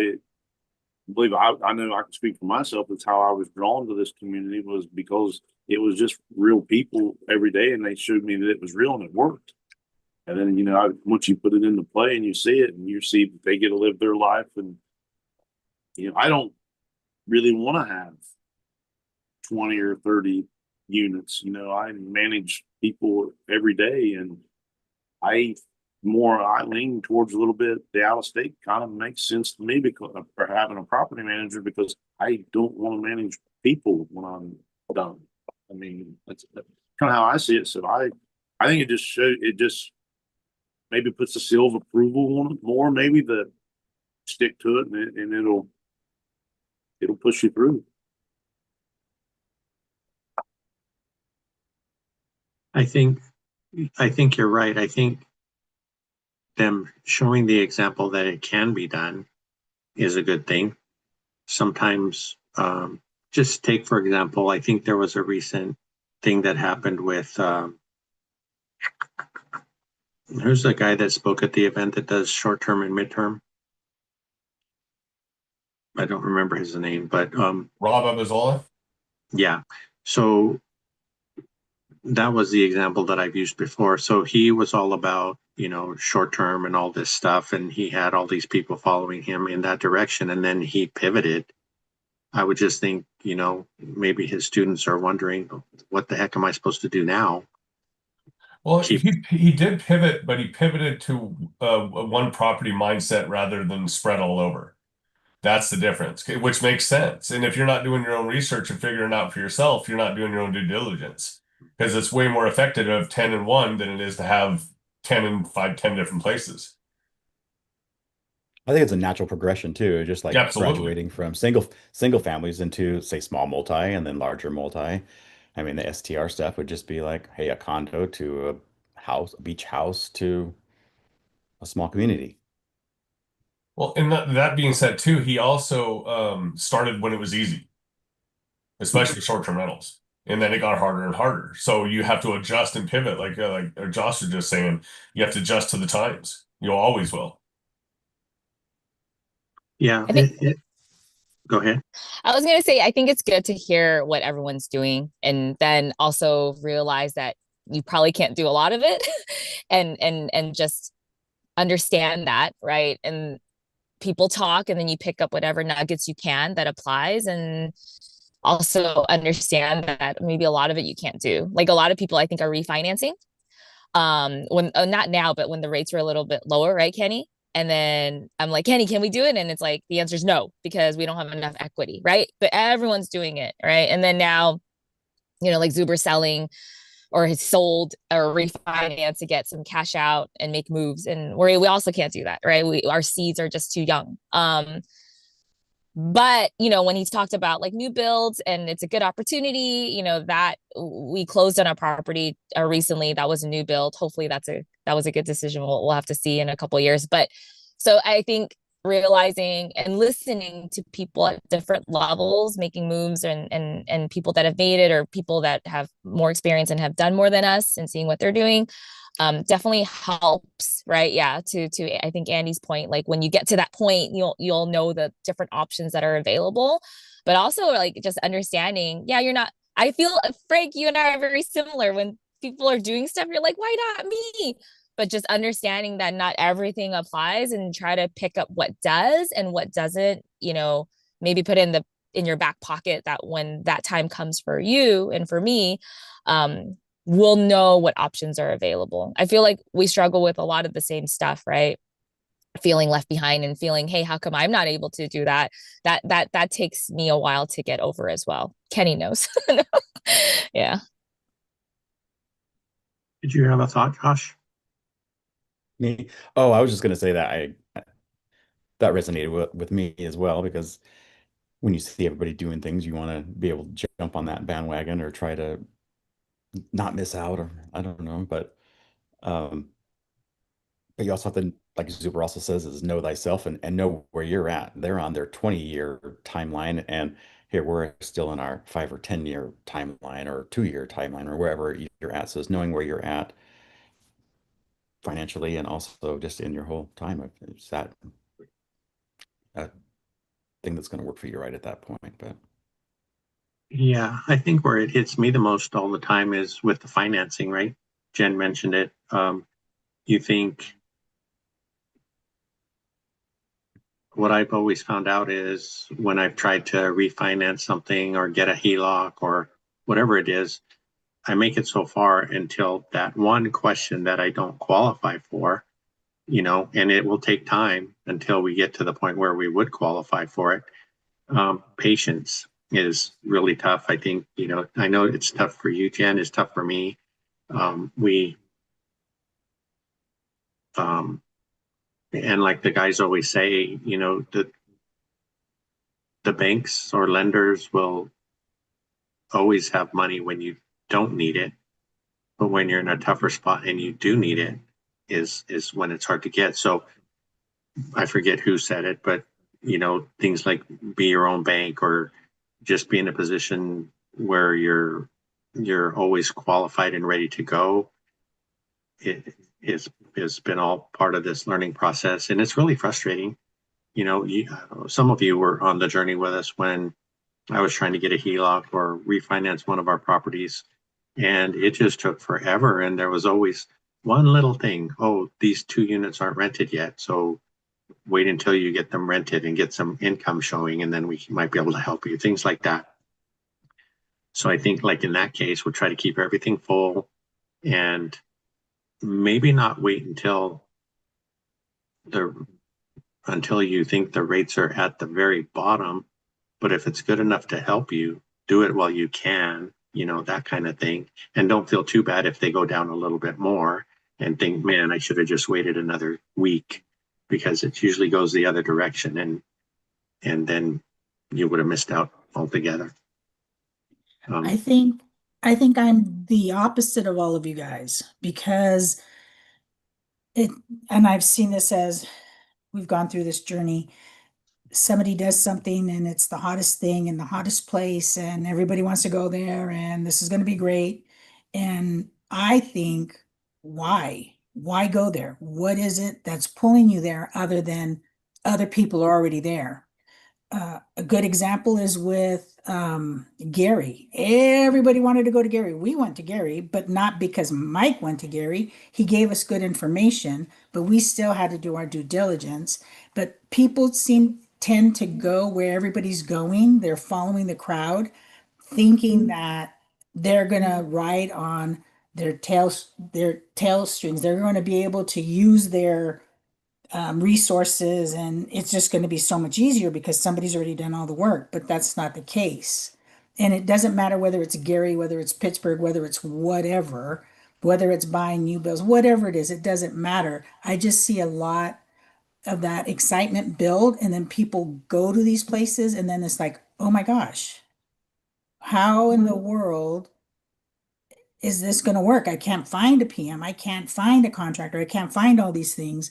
And then something new comes up and off people go. I think really it's because this is a business, you have to know what it is that you're looking for. Stay there until you make it profitable. And if it's not going to be a profitable, set your timeline. This needs to be profitable in 5 years. If it's not profitable, then we need to drop it and move on.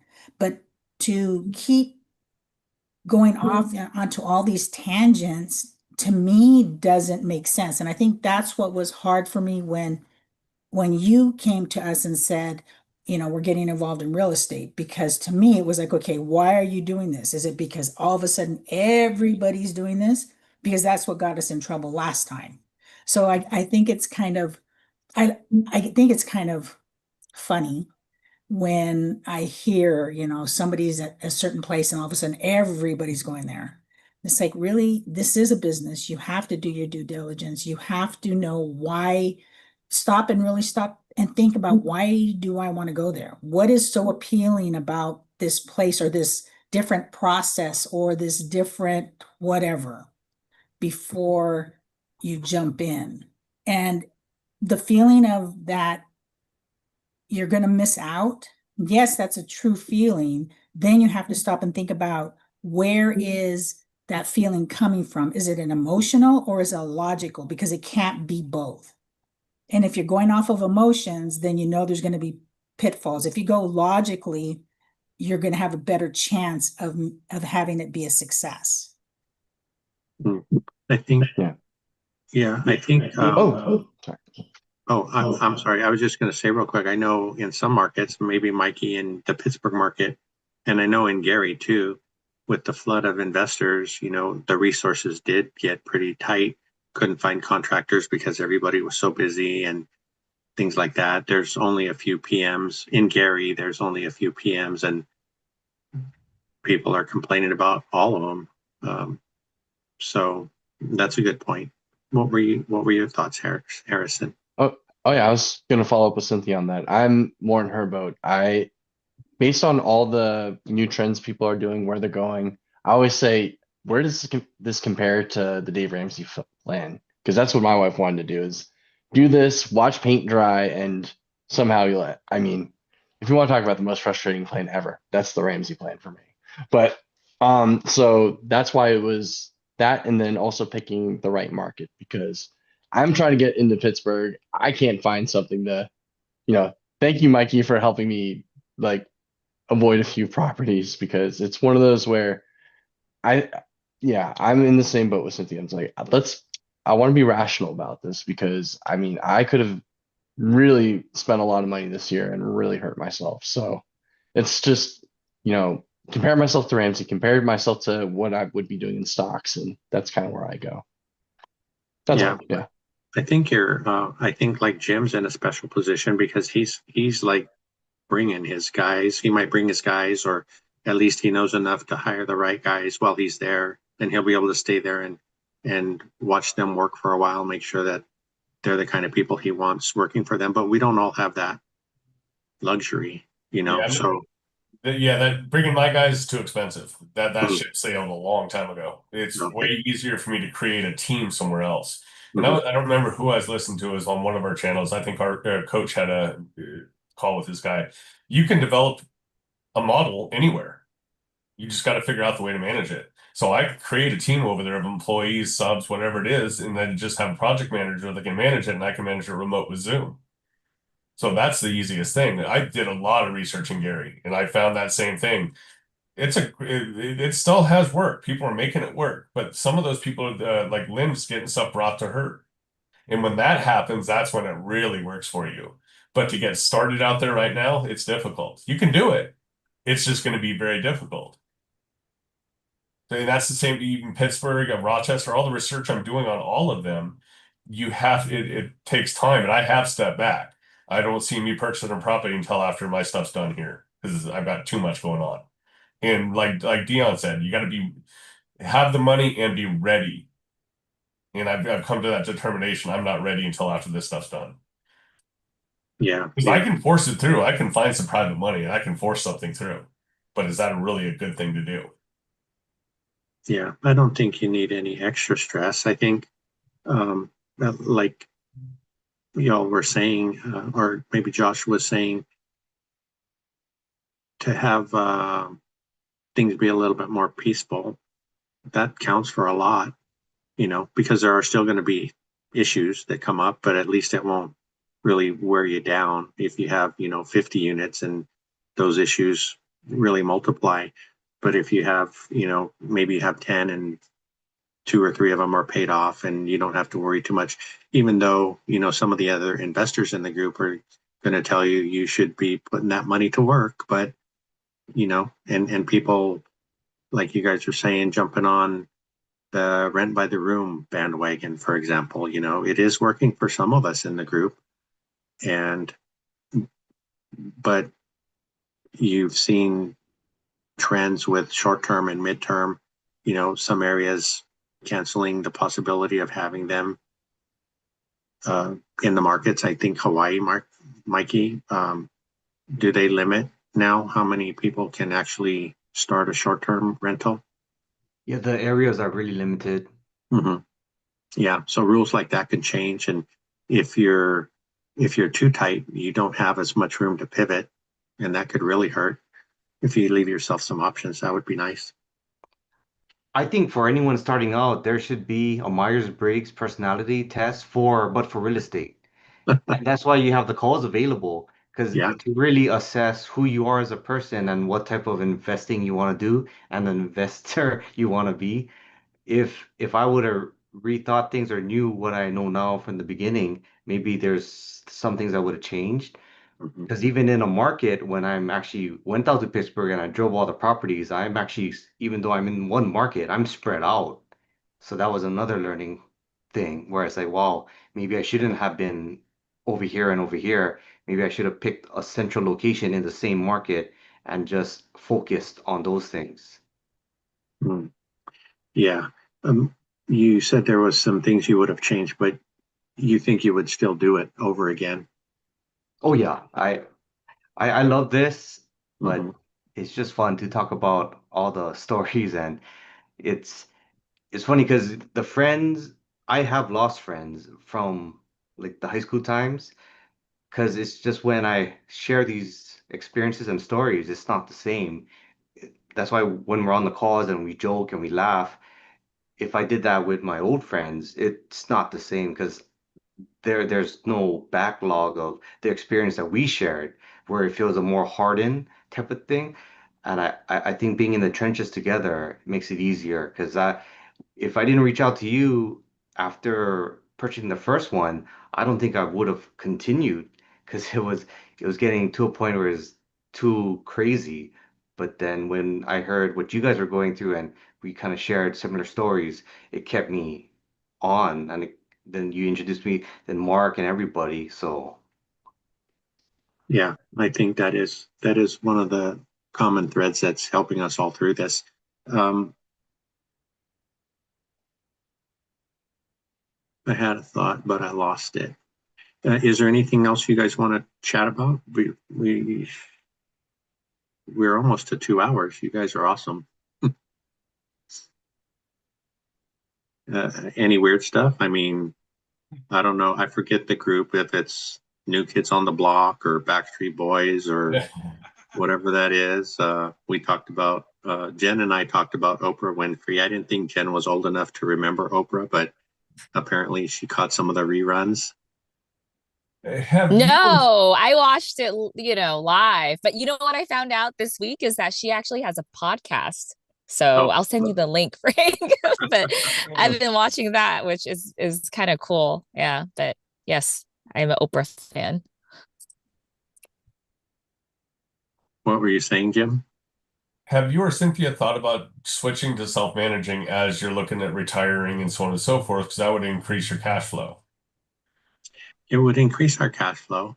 Um, And the stress level. Yes and no, because once you get to a point, it might actually ease some of your stress. So Jim, it's just something to look into. That's Jim, all I'm saying. yeah, I Jim, forget who.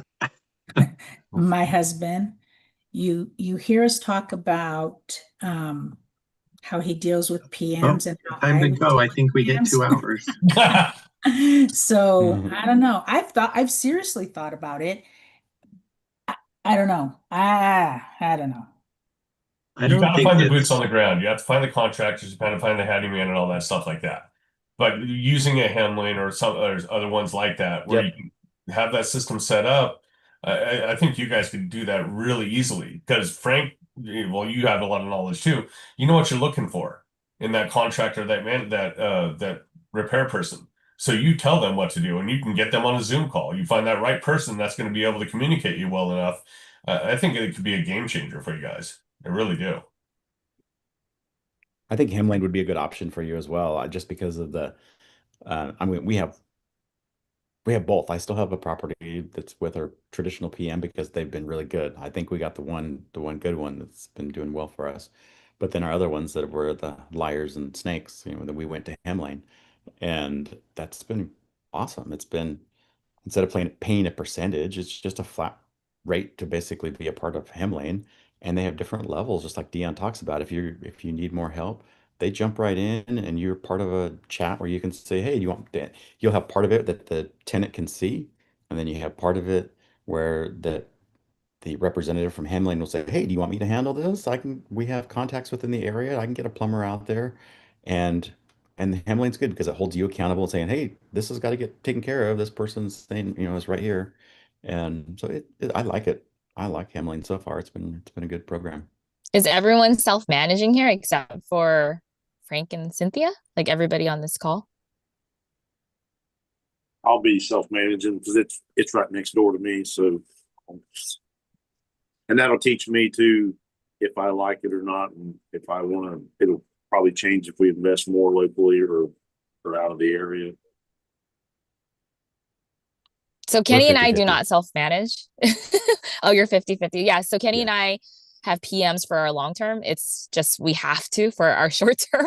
And that's the only reason why we're doing it. But I do hear on a lot of the calls and a lot of people in school that they're self-managing. Yeah. Yeah. I don't know what that looks like for me and Kenny, but for now we're not.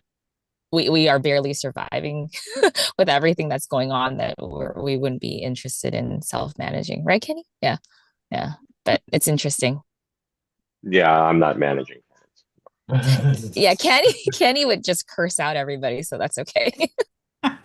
Hey, Kenny and Cynthia should get together. I know, Hey. that's it. Yeah, so Harrison, you do have a PM. Yeah, I knew for now. It was just right early on, so and it I might go to Hemlane later on, especially with the next property, but for right now, they're good enough. It's one of those that's like Josh is like, I wish yeah, they're good. They're good. So I'll take them. Mhm. And So Mikey's all PMs. Well, Mikey's experimenting with one of his. I think there's a few people in the group that are experimenting now, so I'd like to see where that goes. But I think my biggest fear or concern is that I'm going to miss something legally that will cause us issues, leases, or I don't know. Uh, each market is a little bit different. Um, how much time would it take to learn what you can do legally, the eviction process, all of that stuff. So I think that's enough. That's holding me back from managing. And I guess the other part too that Matt has tried to convince us of doing is to actually go and see our properties. We haven't seen any of our properties in person. So that's another thing. And to you, Andy, managing your property next door, I don't think I could do that because I would be watching every minute for the first thing that went sideways. And I Yeah, think, I'll have to hope that my customers broke at that point. So I'm kind of fall under Cynthia and Kenny's standard. yeah, and you made a comment on your last live or your last video about something making you angry. You were talking about credit card hacking or something, but I would hate to see you angry. If I was your tenant, I think I would be on a pretty straight path. And I'll be pretty, I don't want to say harsh, but I'll be pretty, that house was, I don't, so anybody knows that was my mom's house when she passed away. And it went into probate. So it was a 2-year journey just to buy it. And so that's kind of our long-term goal is not to be next door to it. So obviously our house has a basement in it. Once we get that house done, renovated, we're probably going to look at trying to finish the basement out into like an apartment, house hack it for just a little bit, and then try to find a small, that's like Cynthia said, we don't require a lot anymore. I'm content. I could probably live in a tiny house and probably be content. Now it'd have to be tiny compared to my size. It would have to, have a little bit of room, but I would be content not having a whole lot of overhead and get away and then just let this, kind of be, because there's 2 other subject hookups.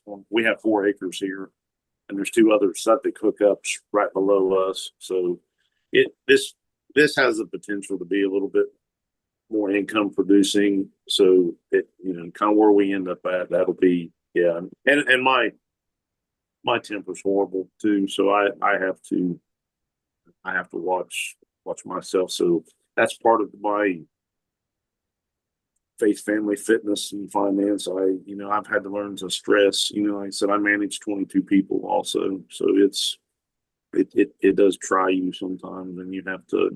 I've had to learn to put your health first. You have to, and the time like we've all talked about with the family, the vacations. Just like Jim said, I would go the back crap crazy. So I have to get away a little bit. So and I have I was going to ask Frank and Cynthia a question a little bit. that's kind of what we would do. You guys talked about putting your house up for sale in California, and at one point you talked about moving to Washington. I mean, has that changed for you guys now to where you would consider going someplace else other than Washington now since it's changed? Yeah, I think I'd love to answer that question. I was just going to thank you, Josh, for being here. We really appreciate you jumping on with us. Definitely. I'm glad to be a part of it. It's awesome. All right, we'll give you a call for the next one. Sounds good. Sounds good. Okay. I'll hang out here for a little bit, but I'll probably jump off. Okay, great.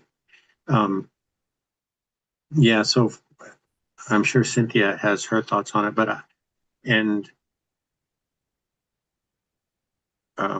Washington originally had popped up for me because I had gone up there, and when I first went up there, I was helping Dion for a minute. I got to see some of the area up there. It's really similar to where we live as far as, the forests and those kinds of things. And over time, we learned that a lot of the areas are pretty wet. Cynthia thinks that if I don't have a shop or something to stay busy doing something, that I might go a little stir crazy, which could be true. And so she was concentrating on Washington too. And then I always get different thoughts. Like I mentioned, the Carolinas, we have some friends. The other thing was the group of friends that we have up there. Dion was there, Michelle is there, Flavio's there, Alex is there. Part of my concern was that if we move somewhere and something happened to me, that Cynthia would be left alone. And I didn't want that. But, we also have friends all across the country now that I think if the worst thing happened, that Cynthia would have people that she could reach out to, whether it be, I don't know, help with anything to do with our portfolio, because a lot of the people around are more experienced than us and might have some options to share with her that, hopefully that she wouldn't be in a jam financially. Hopefully, if she, I don't know, maybe decided she wanted to sell some or whatever, they would be able to guide her and help her get the best return through that process. So that's where my head is at most of the time. What do you think, Me? Mrs. C? Oh, well, so the first thing that I focused on was when you said that you want me to be around people in case I need anything. And I always tell you and your son, I am a very independent woman and I will figure it out.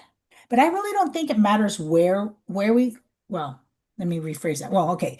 I don't think it matters where we live because I know that I could reach out to Josh and his wife and say, "Hey, this is going on. What do you think?" and get feedback. And I know the same with our Cody and Mikey and everybody. I know Jen and all those. If I reach out and say, "Hey, this is what I'm seeing in the portfolio, and this is what I'm thinking of doing," I would probably go to Kenny. Sorry, Jen. I'd probably go to Kenny and say, "This is what I'm thinking. What do you think? What am I missing?" And then get that feedback so that I have more information to make a decision. Um, And I then Kenny would say no, and then you would have to and I'd just say okay. And I'd say okay, I'm good, and I'd move on. But And it also, doesn't, you don't need to, that wouldn't impact where you live to get that exactly, information or to have those friendships exactly, and those contacts. Yeah. exactly. And the other part is that we, even though, you hear all the garbage about California, we live, I mean, you can go to the snow, you can go to the beach, you can go to the mountains, you can go to the lakes, you can go wherever you want, and you're going to have decent weather. And I know Frank worries about me, and I worry about him because I know with his health issues that I need to be somewhere that I am familiar with, so I know how to get him the help that he needs as soon as he needs it. And That's my main thing. And I know that he needs warmer weather. Our weather, I mean, when we hit 64, our house is closed up and he wants the heater on. It's like, no, 64 is fine. We don't need anything on. Put some more clothes on. So, I take that into consideration. What is it that is going to be good for him? How can he live comfortably? And if he's living comfortably and things are going well, then I can do my own thing. So I don't know. I don't know. And wherever you go, there's always going to be natural disasters. So that, whether it's earthquakes, tornadoes, hurricanes, whatever, it's all going to be around. You just have to learn how to deal with it. Boy, I sound so practical, don't I? think we're, Yeah, you make a lot of sense. Yeah. I Even with think the we, Kenny part. I think we're gonna need to look at house hacking a hospital. No, because I saw that documentary where it was like that hospital that was haunted. Yeah, Yeah, I think. Well, that's the thing. I mean, she talks about health concerns and stuff. I mean, I'm not dying right now, but I am diabetic. Both my parents passed away, and we think it was their hearts. And so, that's what I meant earlier about just doing the best you can while you're here and enjoying the time that you have together. So, um, that, and we honestly, you do. Yesterday, we looked at a property in Washington, and the first thing we went to was how far is the hospital. So, and out there, that one was pretty close, but a lot of times where we want to live, out away from too many people, the hospitals are not that close. So take your chances.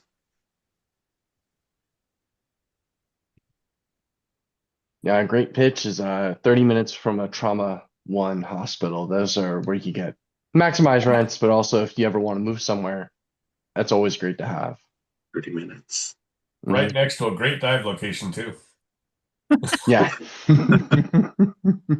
Yeah. So I don't know if that answered your question, Andy, but yeah, so I guess we're not really tied to an area. It's kind of funny. We tease Michelle and Anna. Anna is not always on too much because of her job, but they're both in Washington and they were excited to hear that we might go up that way. But then every time we were on a call, it was raining and they were complaining about the rain. And I was like, you guys aren't selling Washington for us very, very well. So, and then in the Carolinas, we talk about the humidity. That's an issue. I mean, after a while, it sounds like we're just being picky, but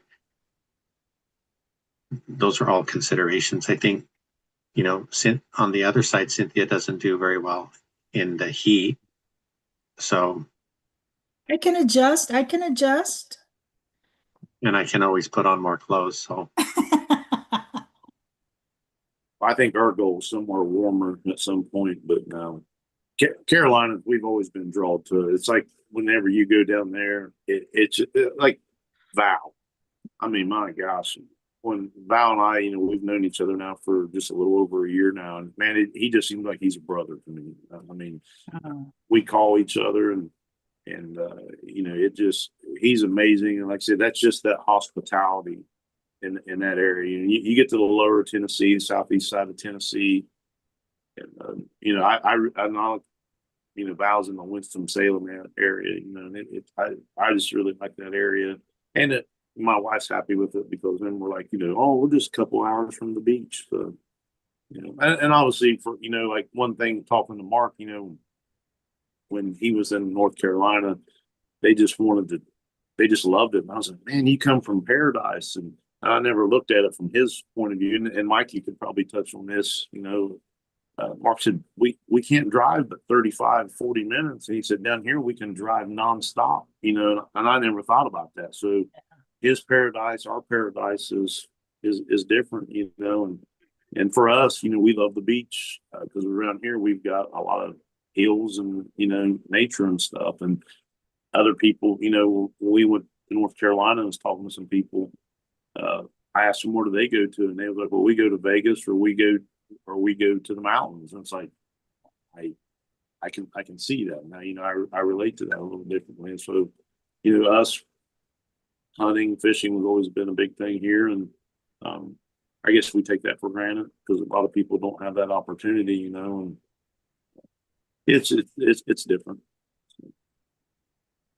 Yeah, where I live, I'm an hour and a half away from the snow. I'm an hour and a half or 2 hours away from the ocean, San Francisco, Napa, Reno, Vegas, everything. It's all central. I've got lakes everywhere around here. So if I want to go scuba diving, I can go to Monterey or I can go to a lake. I'm 5 minutes away from a lake, so I can go scuba diving. I'm 5 minutes away from a lake, so I can use my wave runners. 5 minutes away from the OHV park. I'm not leaving my area. It's just the perfect area for that. That's for sure. And I will not shovel snow. No, I'm not doing that. trust me, you don't want to shovel and you don't want to push it. So, I want nothing to do with that. Yeah. I think one thing that's appealing, I forget who it was, maybe Cody Albright.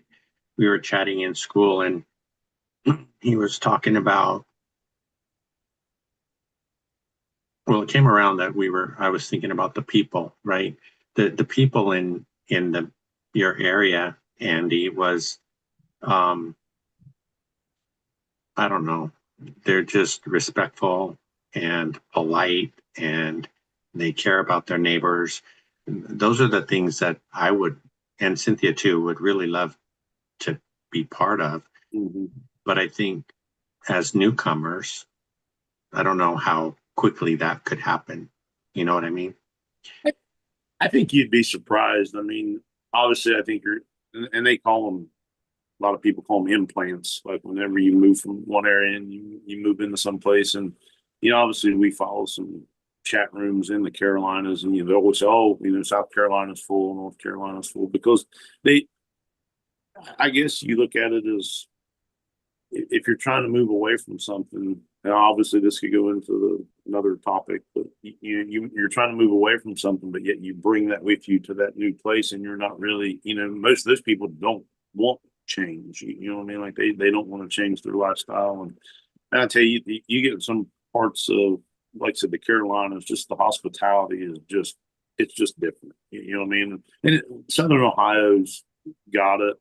Kentucky has a little bit of West Virginia, but once you get up around Columbus and Ohio, it changes. You know what I mean? They're not as nice. They're a little bit more crude and stuff, and sometimes down here, someone will give you a good cussing too. You know what I mean? It happens anywhere. So, but yeah, I think it would be good to snowbird at some point. That way, you could maybe see where you're like. And I like Jim's point of view, too, is try to buy some places where you can vacation. So that way you can still, obviously I look at it as a tax benefit all the way around. I'm always, I'm quite, I know when our tax person sees me walking, they're like, "What are you thinking now?" I'm like, "Well, I'm glad you asked." So, Well, and see, to that point, it doesn't have to be a short-term rental. It can be a threeplex or duplex, triplex, quadplex, doesn't matter. Because when you're traveling somewhere, you're just staying in a room.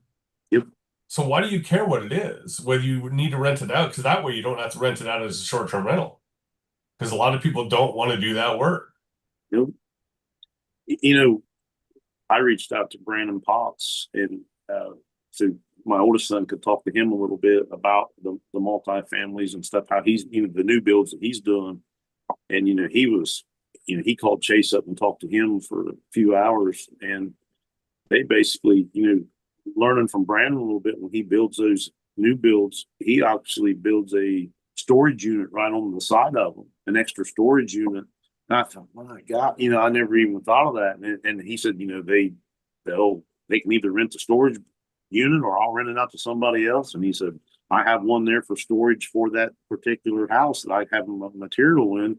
He said, or if they want it, I rent it. And it's just like, that's the good thing about this group is you just hear so much of that stuff. You think you're really smart until you start talking to everybody. Like I'm ignorant. You know what I mean? So, well, that's exactly what I'm doing on my first property. Is I have 2 sheds and I have parking for 4 different trailers.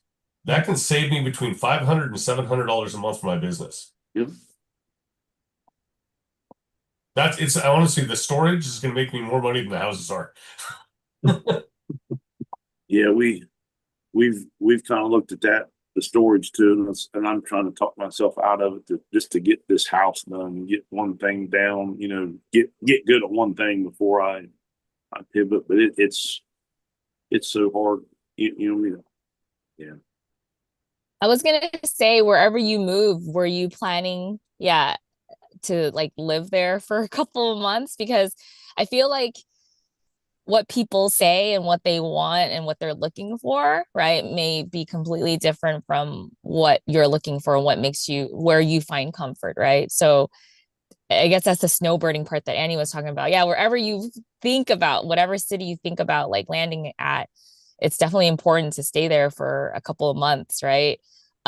Different seasons or whatever before it's a big decision, right? And so it's just really important because I feel like I might love California or hate it, but you might come and have a completely different perspective. And what other people find as inviting and welcoming, you might not want it, right? So it's just really important to actually put yourself in that position before you do the big move, because that's a really big deal. Yeah. Yeah. I'm sure you had planned that, or yeah. It would be nice to have Dion's options, right? Because he can afford to go and rent someplace like he's doing now. He's in Tennessee right now and stay there for a few months. And he often mentions like the snowbirding technique where, he doesn't have to be there when it's hot and muggy, right? But we don't all have that option yet because like you said, our seeds are still young. I think that needs to go on a t-shirt. Well, the biggest thing is too, Dion, whether they want to admit it or not, they're all running businesses. So all that stuff he's doing is a complete tax write-off, every bit. So even though he's that's trying just to, another good thing about it. Yeah. So even all the food, everything else that he's trying to spend the money on, even though just whatever personally, well, it's now a write-off because he's researching properties for his business. Yeah. Yeah, I think like you were saying too, Jen, I think well, it depends on the people that you run into, right? So if somebody from another state or another whatever came to California and I ran across them, because I even think, when you're driving around and you see someone driving from Oregon or whatever, I would always be, wanting to chat with them, see where they're at and welcome them or whatever. But most of the people around here just want them to go back home. So it just depends who you run into first. And hopefully that person is going to be a good person and will help you build your new circle wherever you land. But yeah, that's another thought we've had about renting someplace before we bought, because then you get the experience of the area and things like that. If you buy right away, you're kind of tied down. You can't sell right away because you'll lose, different things like that. So do any of the markets you're investing in pique your interest currently? No. I was waiting for my answer to come out. Yeah. I don't know. I don't know financially how to make that work. I get we're not Dion, but I just feel like before anybody, I'm just thinking like if it were me before making such a big move and everybody's perspective, right? When they're in there and they're living there. I have cousins in Houston. I understand I do feel like they're a lot nicer than people in California, the Southern hospitality thing. But still, like regardless, what works for them may not work for me. And I just feel like before making such a big change, you're talking about where you're going, you're moving. I feel like it's just important and something I would want to do. But financially, obviously, I don't know how to figure that out, right? We're not Dion, but yeah, somehow rent a place, even like, yeah, just a couple weeks, walk the streets yourself, right? Get to know the people, go to the bars, restaurants, etc. Figure out their lifestyle and if that's for you. Wherever you end up thinking about going, I think it's important. Yeah, something I would want to do. Yeah, that's all. That's why I mentioned it. Yeah, buy an investment property that you can move into, and then somebody else is or paying that. for it. Yeah, you just hack that, and then you make your decision. I don't like it. Well, but it's cash flowing, so let's keep it. If not, you sell it. But sometimes maybe the numbers don't work, right? I mean, I don't know. Maybe it's hard to Sure. I mean, I think your way is the correct investing financial way, probably what Kenny would do, but sometimes the timing just doesn't work out, right? So you can't, if, like learning from real estate, you just can't force it, right? It just has to, you just have to be ready for it. And all these things have to be in place. So yeah, I agree. I mean, if house hacking and the way Jim says and everything lands on the lap, yeah, sure. But if it doesn't and you're wanting to move, that's all I wanted to just mention, right? To make sure you actually live there for a little bit yourself first to see that if it's actually for you to, right? Not what everybody says. That's all.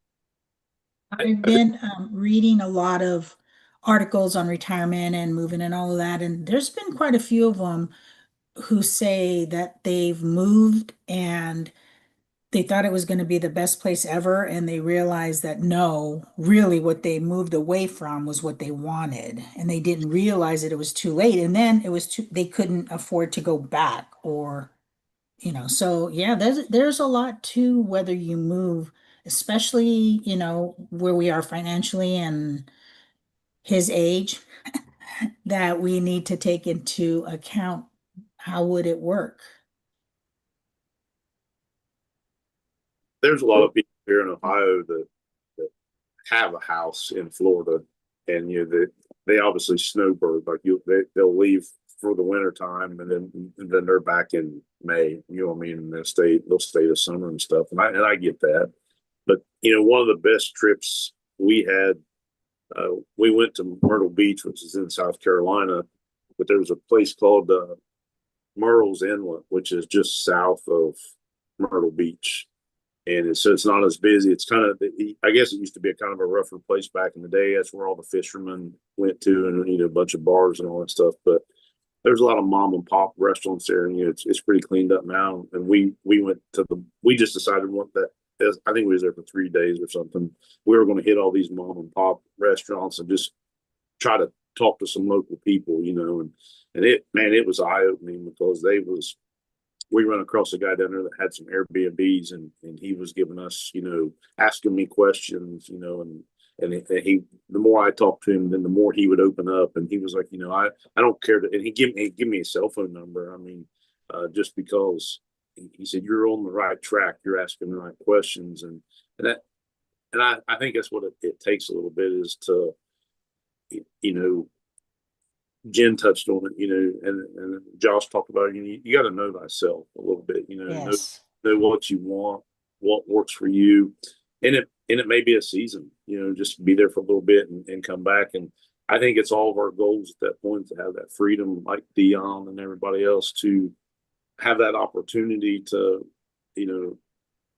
be away, but not be away. I mean, obviously, I have most of my family's close by, and they would be mad if we left, but I can't make them happy. It's me and my wife's life. We have to do what's best for us, and that's part of our goal.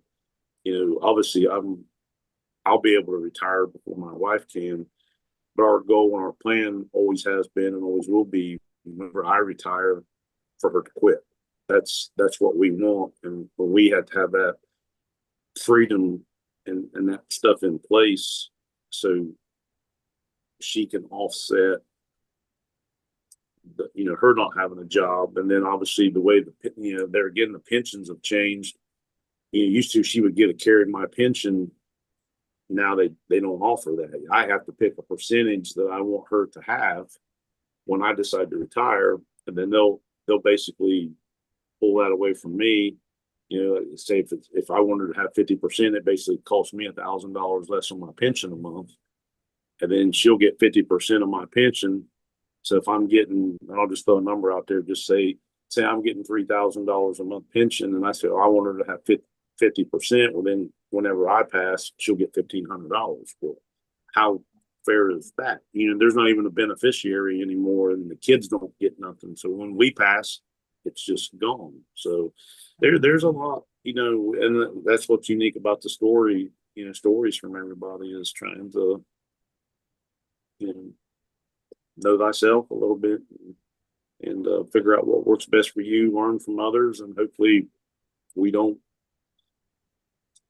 fall and hurt ourselves. That's just where we're at. Like I said, and I think it'd be cool to travel to where you guys is at least now. You got people. I never thought this little Southern Ohio hick boy would be talking to people in Hawaii and California and Washington and Virginia, and here I am now. My parents, they would be like, oh, they would just be up in an uproar. You don't know those people, and I have some aunts, and they, or some other family, and they just, oh, you're crazy. You shouldn't be telling them nothing, and you're doing that real estate. That's and I'm like, well, what do you want me to do? Rely on a pension that they keep changing, that they don't ever want me to retire? I mean, I want to retire or something. I'd like to quit before I retire, but if not, retirement's the goal. Time freedom is the goal for us. I don't like to vacation until my wife gets me there, and then she'll always say you can, there's no price on memories.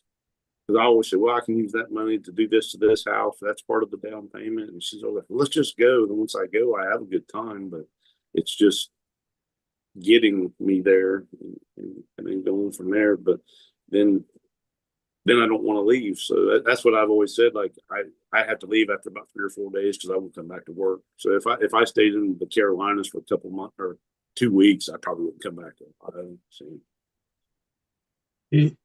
Do you you talk about excuse me, you talk about this group, and that's one thing that's been really, I don't know, special.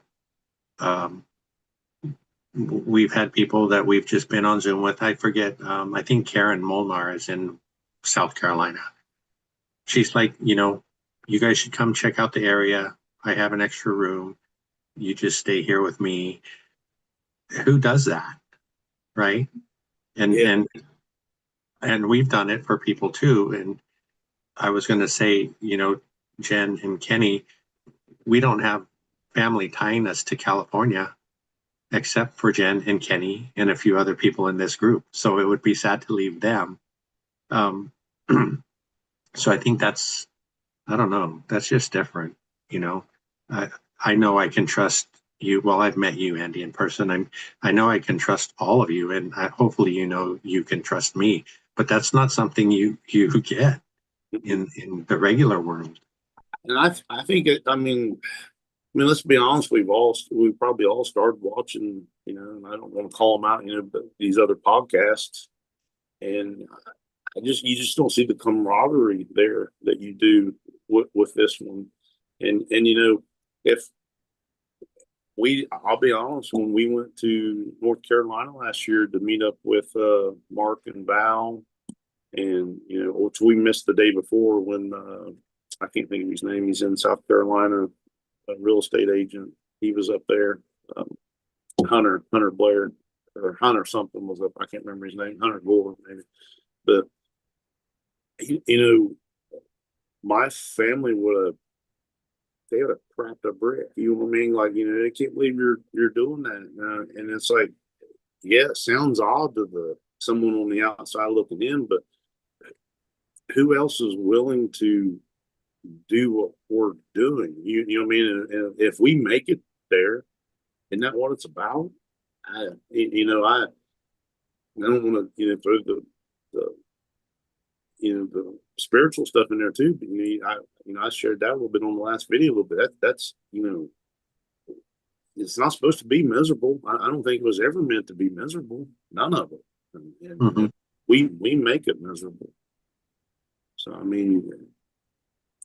yeah, it would be weird to go spend, but if someone it would be different. You know what I mean? And I would have to take consideration. If it was me doing it, I'd probably be more willing to take the chance with my wife and kids. I might be a little bit more protective. And poor old Frank says, "Well, I'd hate to make Andy mad." It's like, well, yeah, I'd probably, yeah, it would be. It's just I don't know what I'm trying. I guess you need to do what's best for your family and yourself when it comes down to it. And we've had that conversation here. My wife's family is from here. They live 5 minutes up the road. I lived right next door to my mom. My sister's 5 minutes up the road. My brother's a half hour away.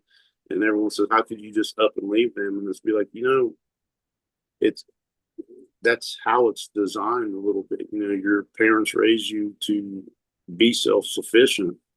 And then if you've done the right job or done a good job, you should be proud that they can live on their own 2 feet, stand on their own 2 feet and going after their goal. I didn't want our son to be in the military, and I didn't like the path of, I didn't understand the path of my daughter, and it's like, now that you see it, it's like, our son was made to be a protector. That's what he's doing. And, our daughter, she's, feel a void that there's a need there, and, obviously the oldest son, everybody's got animals, and, he chose a career that's going to help him with that. So it wasn't my path, but I feel like we've done a good job, our part, raising they'll be good contributors to society. And I think that's the end of the day, that's where we're all trying to be at. I don't know about you all, something I wanted to ask a little bit too, but I'm still trying to figure out my why. Like I've got some ideas, but everyone says, well, when I reach to this point, I want to be able to do this for people. And I think we all want to help people, but I'm still trying to figure out what my purpose is, or my why, like what I really want to do, I think everybody wants to be rich, but will we be happy, completely happy? Cynthia said Frank would have to have a workshop or he'd go crazy. I'd have to have a workshop. I'd go crazy, I'd have to do something. I thought about Jen and Cynthia a little bit, talking about, Frank was saying, well, I'd hate to see Andy mad. I think I could open up a business. I don't know what they call those things, but it's where they have, is it the crash rooms or something where you go break stuff? I don't remember what they call them things, but I was like, I should probably open up one of them if I'm having a bad day. Jim, he could probably do one too. You're having a bad day, you just go there and you just tear crap up, beat it with bats and bust stuff. And I probably could do one of those. I should probably do one of those sometimes. It's because when I get angry, I try to work out, and then I end up hurting myself because I get mad and I lift heavier than I should. So it'd probably be better for me to have one of those. I don't know what they call those little buildings, but you go in there and you wear a suit and they give you sledgehammers and bats and you just go back crap crazy. So it would probably benefit, and it would be a tax write-off. There you go. I don't get angry anymore. Since I went through anger management classes, I'm much better now. That's a different story for a different show. That's good. I'd have never dreamed that. You always just seem too laid back. He has a dual personality. What you guys see and who this man really is, two different people, let me tell you. And it's amazing because his customers will come back. If I know them, they'll come back and they'll say, oh my goodness, or my kids when he comes to school to help. Oh my goodness, your husband is so quiet and I'm like, are you kidding? That's who he wants you to believe he is. But yes, he did go through anger management, and we laugh at some of his stories. Someday he's going to have to tell you guys about that. Him and Byron, was that his name, Byron? Yeah. He sounds like someone that's just asking for it, though. Byron. That's a fun name. Yeah, he was the leader of the class, and he had some issues. He was scary. I guess you could say they scared me straight. Really? We couldn't wait for him to get home so he could tell us what was going on. You'll have to tell us at the next meetup, okay, Frank? Yeah, Frank, you need to come to it though. And so do you, Jen. I know. That's hilarious. Yeah. I just set it up and then I go. Right. So you guys met, was it Roseville or? No. It was Walnut Creek. Walnut Creek. Yeah, I ended up not being able to make it. That's why Jim's giving me a hard time. But yes, We just gotta make sure the band's not playing next time. Yeah. It was actually a great location. But the band just made it to where you couldn't hear. How many of y'all went? 1, 2, 3, like 6, 7.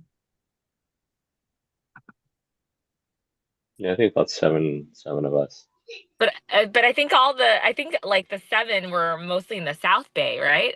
Except for you, Yes. Jim, and maybe Yeah. yeah. Yeah, everyone's saying, why don't we do it in San Jose? And that's if I'm the only outlier, don't because I'm already on the road. So if I'm the only outlier, do it closer to you guys. Yeah. For sure. Well, I think there were some other people that were closer to that area that we were trying to hit, but they just didn't Right. show up. Yeah. Yeah, it's when traveling Saturday's a little bit easier than Sunday. You had it on Sunday this time, right? Yeah, I think for us, Sundays is easier than Saturdays. Generally, our girls have activities on Saturday. Oh, Yeah. And that's the hardest thing is setting up a meetup like that. It's just hard to get everybody's times in sync. Yeah. We'll just all fly to Mikey's house. Mark's. Mark's? Yeah, Mark's is the one. yeah, thank you, Harrison. It's good to see you. Hey, it's great seeing you all. Thanks. All right, we made this a really long one. And you guys got anything else you want to chat about? Gotta save some stuff for next time. Yeah, for sure. Thank you all for hanging out for so long. I really, really appreciate it. It's good to see you all. Appreciate the invite. Good seeing you guys. Yeah, keep going, Andy. I love what you're doing on your channel. Yeah, I'm at the end of my kind of the baseline, like explaining each steps, and now it's time to start having some people on to actually talk to, a little bit. But the heart that it's getting the time to make yourself do it. But I tell you that doing those thumbnails is just not, God, that drives me more nuts than just sitting in front of the camera and talking. I hate creating those things. Yeah, And I don't I know can't what do I'm that. doing. If I can't create the video and then upload it, I don't have time. I'm trying to get my virtual assistants to learn to start doing it. Because Yeah, I can't edit, I can't do titles, I can't do thumbnails. I don't have time for that. and I'm too tight too. Like I pay for, I don't pay for none of the AI stuff, and then it'll time me out. Like when you're trying to upload the pictures back and forth, and it says, "Well, you've reached your time limit until next Tuesday," and I'm like, "Well, Tuesday doesn't work for me. I need it right now." So Yeah, I started, well, I have the $20 plan for ChatGPT, and that's how I was telling Jim, that's how I make all mine. And it's sometimes they come out really good, but you just keep going back and forth, and sometimes I'll be fighting with her to get me the right kind of picture. yeah, What's your name again? Jezebel, the little hoochie. Yeah. She's my AI companion. Cynthia's complaining because I'm spending too much time with her, but we're getting some work done. So are you uploading the whole video and then having it create the title in the thumbnail? Me? Yeah. Yeah, so I make the video, usually record it on my phone, and then I upload it to YouTube, and then I will work with ChatGPT to create the thumbnail. Usually it takes about, well, if I give her the right description, maybe I got to go back twice to adjust things. But yeah, it's pretty easy. And then I'll ask for help with my descriptions, my titles, hashtags. I get all that stuff, and then I just copy and paste it into the YouTube studio. I don't usually do any editing to the video unless I have a lot of dead space or something like that. But all that's done in YouTube Studio. So I would say on average, I spend about an hour from recording to finished. I've tried to keep them minimal, 10 minutes or so, but the last one I got pretty windy. They went almost 30 minutes. And Yeah, that one was longer, but you had a lot of good information. I like the credit card stuff. And one thing that I realized after doing this for, well, over 2 years now, I was fighting with ChatGPT about a video I did. It was only 2 minutes and 30 seconds. So when I was uploading it to YouTube, it wanted to upload it as a short instead of a long. Yeah. And the thing that came out through my battle was that recording vertically, YouTube doesn't give it the same attention as when you record it horizontally. Really? Yeah. So you could do your own research on that. I would do it now because I felt like not that I was after monetization, but after a while, monetization gets into your head, right? So it'd be nice to get some money. Yeah. So I kind of spinning my wheels for the 2 years, and then I learned this. So now I'll be recording horizontally since I just use my phone. The only thing I've bought so far, I bought we didn't have a tripod, and I bought a kit that had a couple different things that I could set it up a little differently. That's the only thing that I purchased. I'm just using the phone. I'm going to go that route for a while. Like I said, I've got a couple ideas in mind, trying to just, pull on some people. Because obviously, I don't have very many followers on it right now, and that's fine too. If it doesn't grow, it's fine. If it does grow, it's fine. You know what I mean? I'm good one way or the other. I'm just trying to be obedient to my own self, and I'll be honest, like, I think it was Cody Sanchez had a video come out in January. It was basically like, I don't know, so I get the F in gear. I don't remember what it was now, but it was in January, and I was like, that really kind of lit a fire under me, and I think I kind of done. It was like I kept putting it off, and I was like, there's never going to be the right time. That's the biggest thing that that's with anything, that it'll never be the right time. You'll always, and I overthink everything. And so I think for me, it's been good for me to at least just do it. And I just, I don't even pay attention to the views. If they like it, they like it. If they don't, it's really fun. I mean, I just put a tripod slash handhold in the chat. I'd highly recommend that because it makes it so your video is more stable. No, thanks. And thank you, Jen and Kenny. We appreciate you taking the time. We don't want you to get in trouble there, Jen. Did you say the police were asking you? Oh no, I said people. Maybe that's Oh.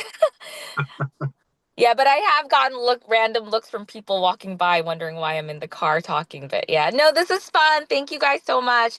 Hopefully we'll see you guys in the next meetup. We're trying to set something in April, Katie and I. So yeah, hopefully we can see each other soon. Yeah, wait a minute, I just realized that you or Katie didn't show up. You know what? Life happens, but the intention was there. And I brought representation, so that's good.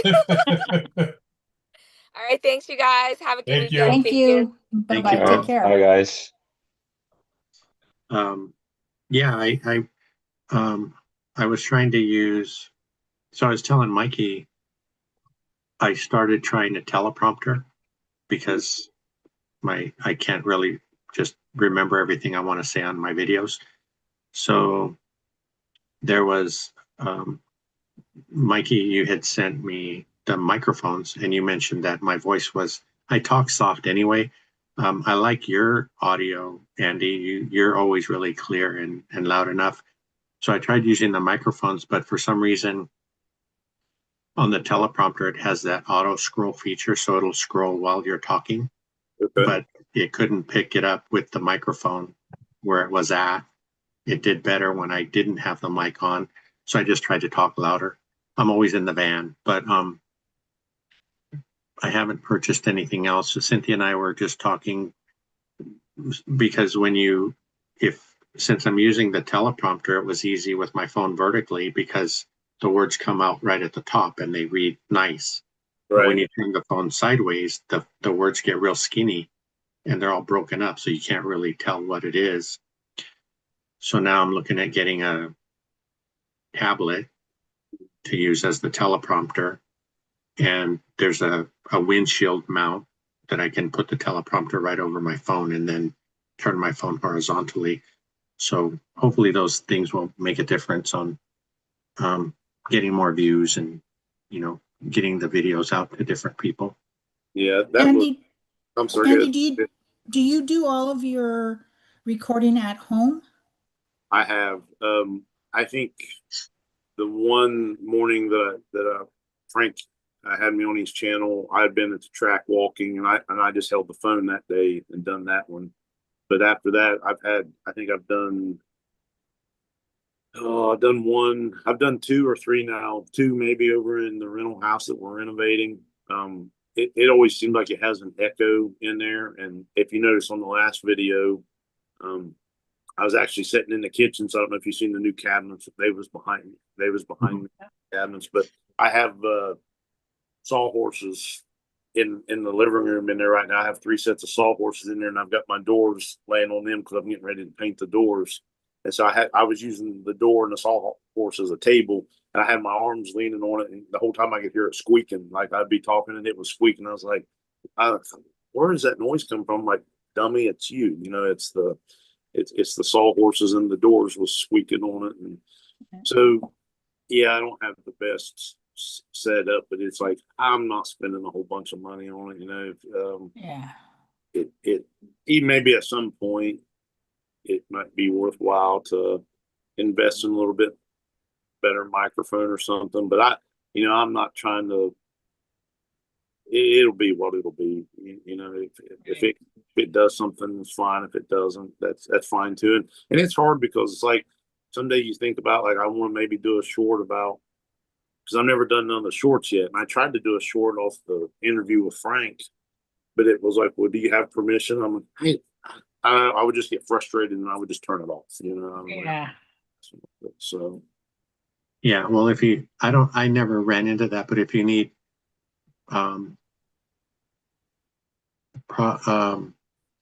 permission, just let me know. And I'll figure out how to give you permission. Yeah, I don't know how to. Like, there was one clip, I don't remember what it was talking about. And I was like, I thought, well, that would be a good short. And I was trying to mess with it, and it would. I couldn't get it to work. And I was like, you know what, forget it. I'm not. It's okay. But some of the things you read, it says like maybe you should try to throw a short in through the week to get your views up. And it's all about that algorithm anyhow. Like they're wanting to. And Harrison, he's helped me out a bunch on like some of the chat GPT stuff and well, AI in general, and I use chat GPT and I use Grok for some things. And then I use, I think it's called Claude AI. Mm-hmm. I use it it seems like the Claude does really well for like spreadsheets and, just data in general. But it seems like it doesn't do as well for, I don't say systems, but it seems like Chat GPT has more of a creative mind to do some of that other stuff, like you're researching properties and stuff in the areas and trying to find out like crime rates, schools, population growth. Seems like Chat GPT really has that one down, and I just haven't liked Google Gemini that well yet. Which I haven't messed with it a whole lot either, but yeah, that might be pretty cool. I might play around with that too. He says it's free. Yeah, I'm not paying for them, so every one of them I use free. So I probably at some point I should, but then I look at it as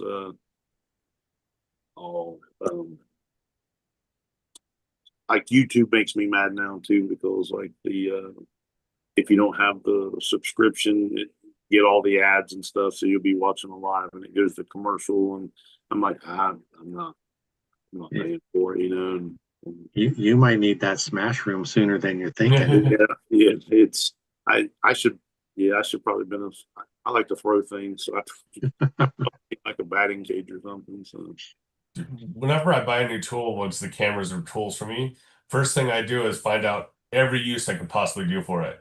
And like I spent the money on that whole DJI setup, and I am just using my phone. I have other cameras I can use, but I'm finding I use it for so much now. I will take that whole thing, I will set up a video to get my one guy at a time set up for each day, because then they're all on the same page. So I just go through, I do a video, I want this done here, here, here, and here, and I shoot them an email, a text, so they know what they're doing, and I don't have miscommunication anymore.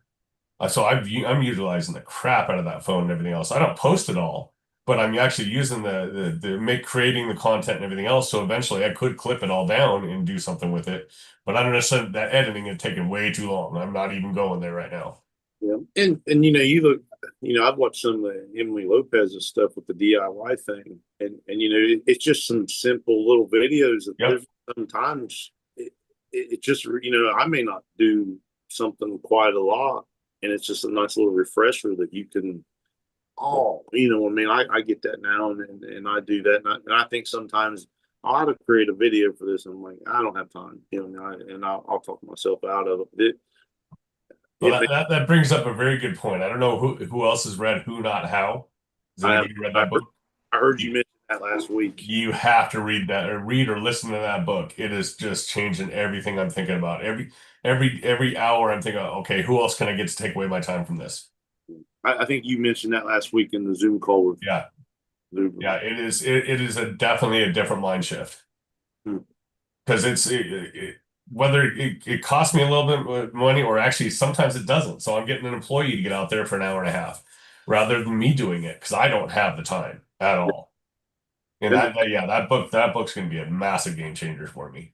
That's the way for me. Like I hate it now because I don't get to jump on the Pittsburgh Zoom as much. That used to, the time was like 7 o'clock in the evening or something like that, and I could jump on it then.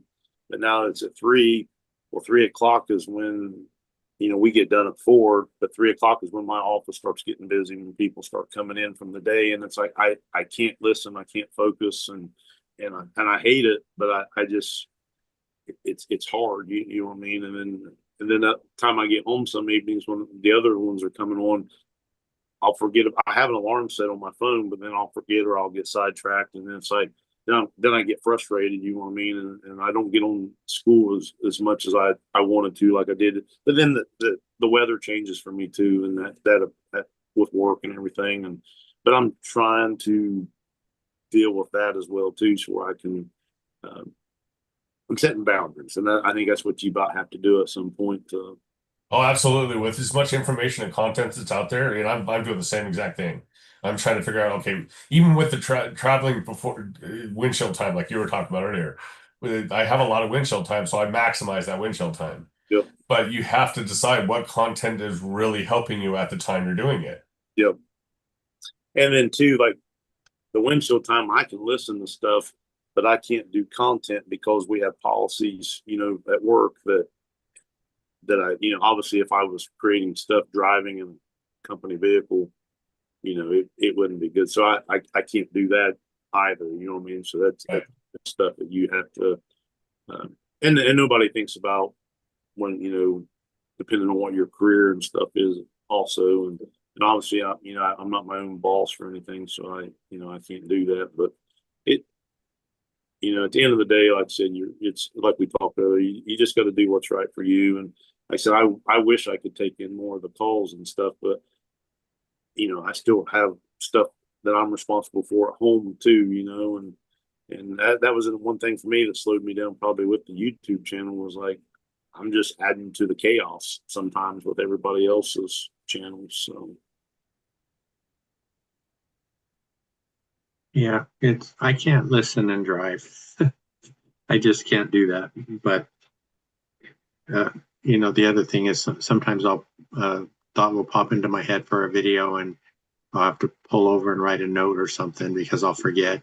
But so Aaron Amin has this dictation thing, an AI dictation device. And I keep meaning to send a message in school. So you just basically talk into that and put your notes down, and then it'll jump onto your Jezebel or whatever her name is and keep your notes for you. yeah, I'll have to learn how to do that too. That would be helpful.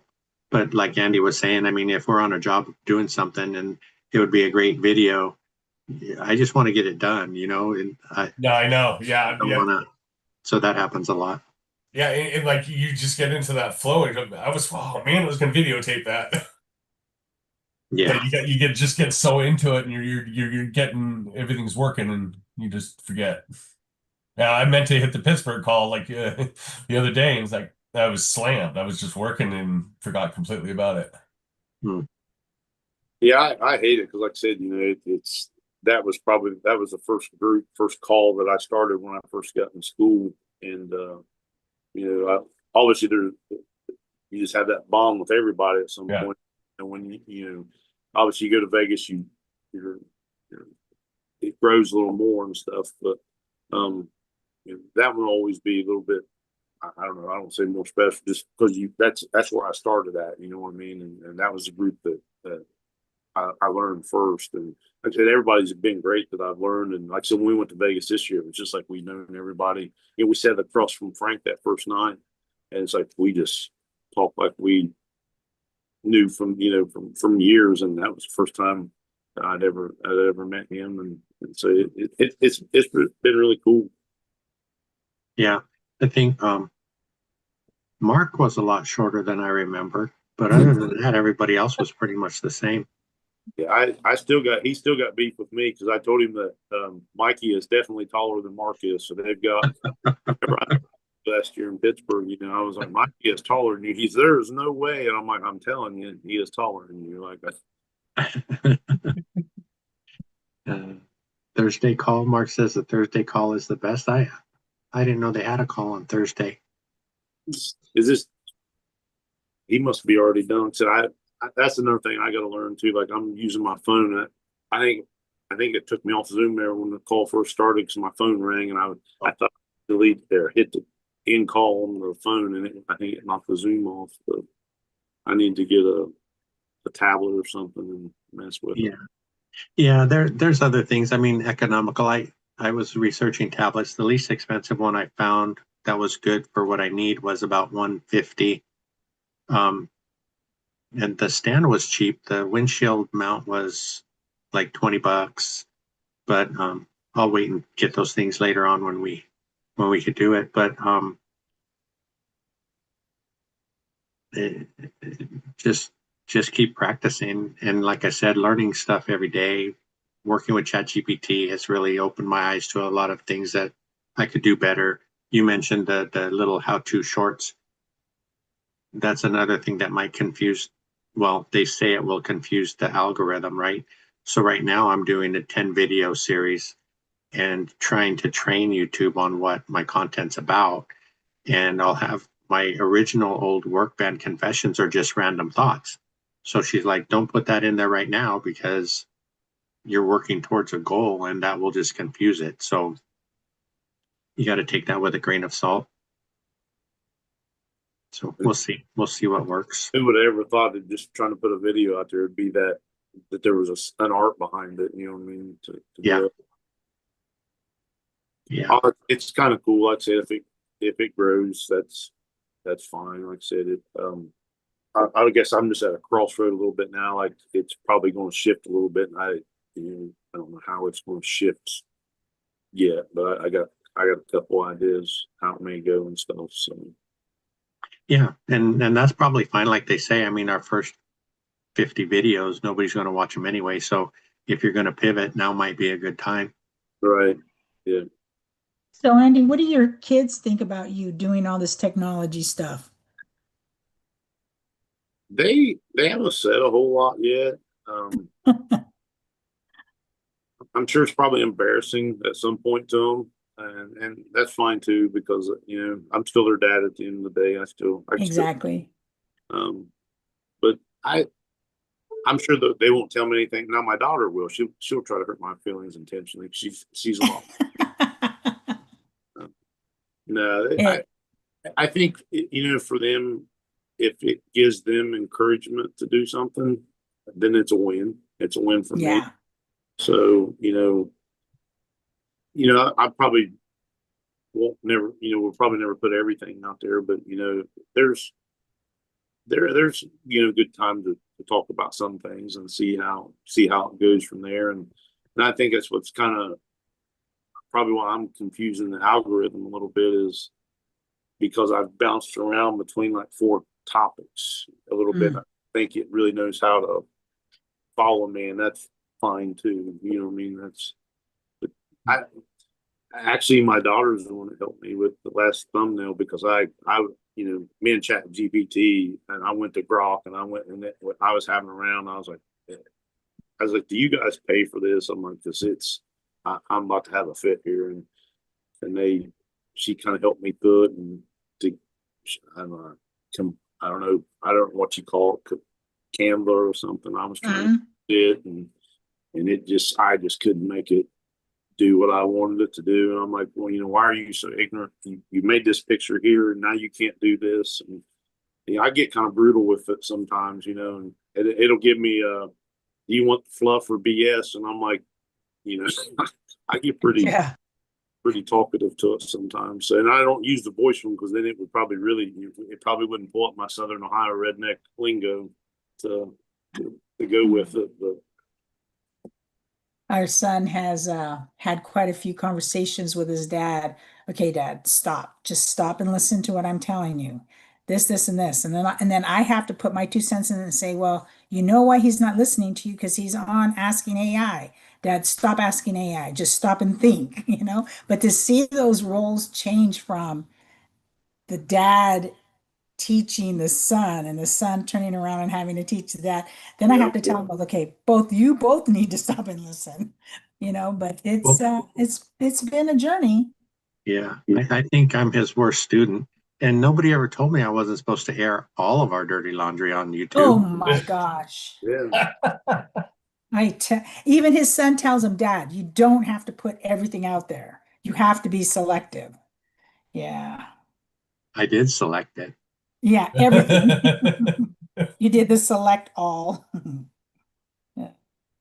no, I mean, like I said, I think that's probably been everyone always talked about their journey a little bit, and you don't vacation, you don't do this, and you save, and you don't, and it's like, that's great, and that works, and I think you need to do that, but you still got to live a little bit too. You don't have to be extravagant with it, and Exactly.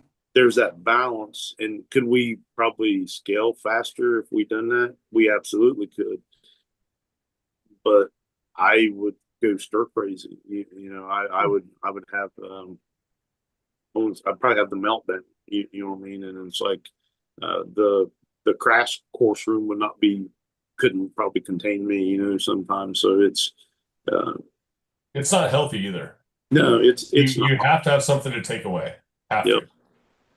And like I said, I'm glad to hear, like, I think, I don't know, someone asked Suber, I think, about, the vacation thing. I think he's kind of, I don't want to say been regretful about it, but, think they wish they would have done some more, you know what I mean, when they went through it, right?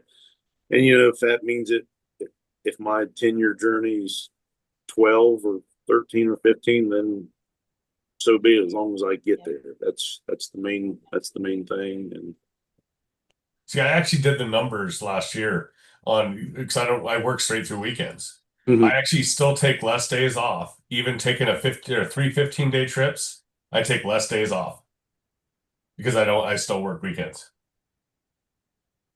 Well, But that's a lifestyle in and of itself too. It takes an adjustment. Definitely takes an adjustment. And my kids are all grown, so I was able to be with my kids, coach them, and everything else. I didn't start doing that until after most of them are even gone. Mhm. So it's a big difference. Yeah, I always thought I was pretty tech savvy a little bit until you get into some of this stuff. Then there it is. It's just the tide shifts a little bit. It's now kids are helping me some. So yeah, I'm sure I'll embarrass them some, Cynthia, but they deserve it because they've embarrassed me at some point too. In the store or something, they said something. So Oh, turn yeah. fair play, I guess. Well, and technology changes just so rapidly. It's crazy. oh yeah. And that day came on like really quick. Yeah. I just feel like it come on like really quick, or I was just naive to it or something. I don't know. Well, I have kids in my class who I'll start doing something and they can tell by the look on my face I'm ready to throw something across the room. I won't, but they know that look and they'll say, wait, let me just show you. Okay, you can show me, but don't do it for me because I don't learn that way. Yeah. So they'll come over and it's like, And I look at them like, oh man, I knew that. They're like, it's okay, it's okay. But that, yeah, it changes so quick. I use Canva in my classroom and some projects that I'm doing now. And in, I'd say 3 to 4 months, things changed enough that I had to go back and do another tutorial to get my mind, my brain back in tune with what they're really doing. So yeah, it's not something that you can just put down and come back, in a month or two and think you're going to pick up in the same place because that's how quick it's changing. Yeah, and I noticed a lot with, like, I think Claude had an update a couple of weeks ago, maybe longer than that, and before it would kind of like, it wouldn't, like, you could do a chat and you could start a new chat and it wouldn't really, how Chat GPT will build off of chat that you've had Mhm. before. Claude wouldn't do that. Well, now it's had an update. Well, now it does that. So Ah, it'll build off of it. Now it's hitting time limits. Well, before you could type on it forever, but now it's hitting time limits, and it's like, ah, suckers are going to make me have to buy you is what you're trying to get at, and I'll just find yeah, another AI and I'll just use off of it until it's free and runs out and there you go. Yeah, runs. I haven't paid for ChatGPT, whatever it's called, either because I'll stay on it longer. Yeah. So I Yeah. use that as a monitor of saying, okay, you spent too much time here, go do something else. Yep. You see, I don't use it. I don't use it at all. And I don't encourage my kids to use it. I would rather them use, because really all it is a giant search tool. But because it says artificial intelligence, people take away that that's gospel. That's the answer. And so I make my students give me 3 or 4 other ways that they found information Well, because yeah, you're in a different boat there. You got to make them understand creative thinking. yeah, but Yeah. even you guys, if you guys do everything with one tool, then you don't ever learn that there's better ways or more information that you're missing. Yeah, Does that make sense? mine's a time saver. It's a tool, but it's a time saver. That's They're what I all use time it. savers. Yeah. Yeah. Yeah. It'll take away your creativity too, though, because you'll get lazy Yes, with it does. it. Yep. And that was always my biggest fear, probably my biggest pushback in the beginning. But there are some things, like, I can agree with Jim. It does help me even with my job, Mhm. some things, but also there's things like, I I think if you, well, I guess double-edged sword. You want to know, but you don't want to know. Yep. You want it to do for you, but you don't want it to do for you. You want to save time, but then the time I save, will I do it with something that is not beneficial for me as well too? So Right. it's that, pull the, know thyself, I guess, a little bit. That Yeah. thing's going Yeah. to blow up. That Exactly. quote there, know thyself. Yeah. Yeah, for me, I only have 4 or 5 hours that I can deal with office time. The rest of it's got to be field time. So I have very limited time in the office. So I got to maximize all that time as possible. Yeah. And see, I haven't, the AI assistants, I haven't even looked at any of that, so I don't even know how that even works, or yeah, I'm not for sure about that. Well, I don't know if anybody else has virtual assistants, but that's definitely helping me too. Good. That's just huge. So I'm gonna be ignorant on that.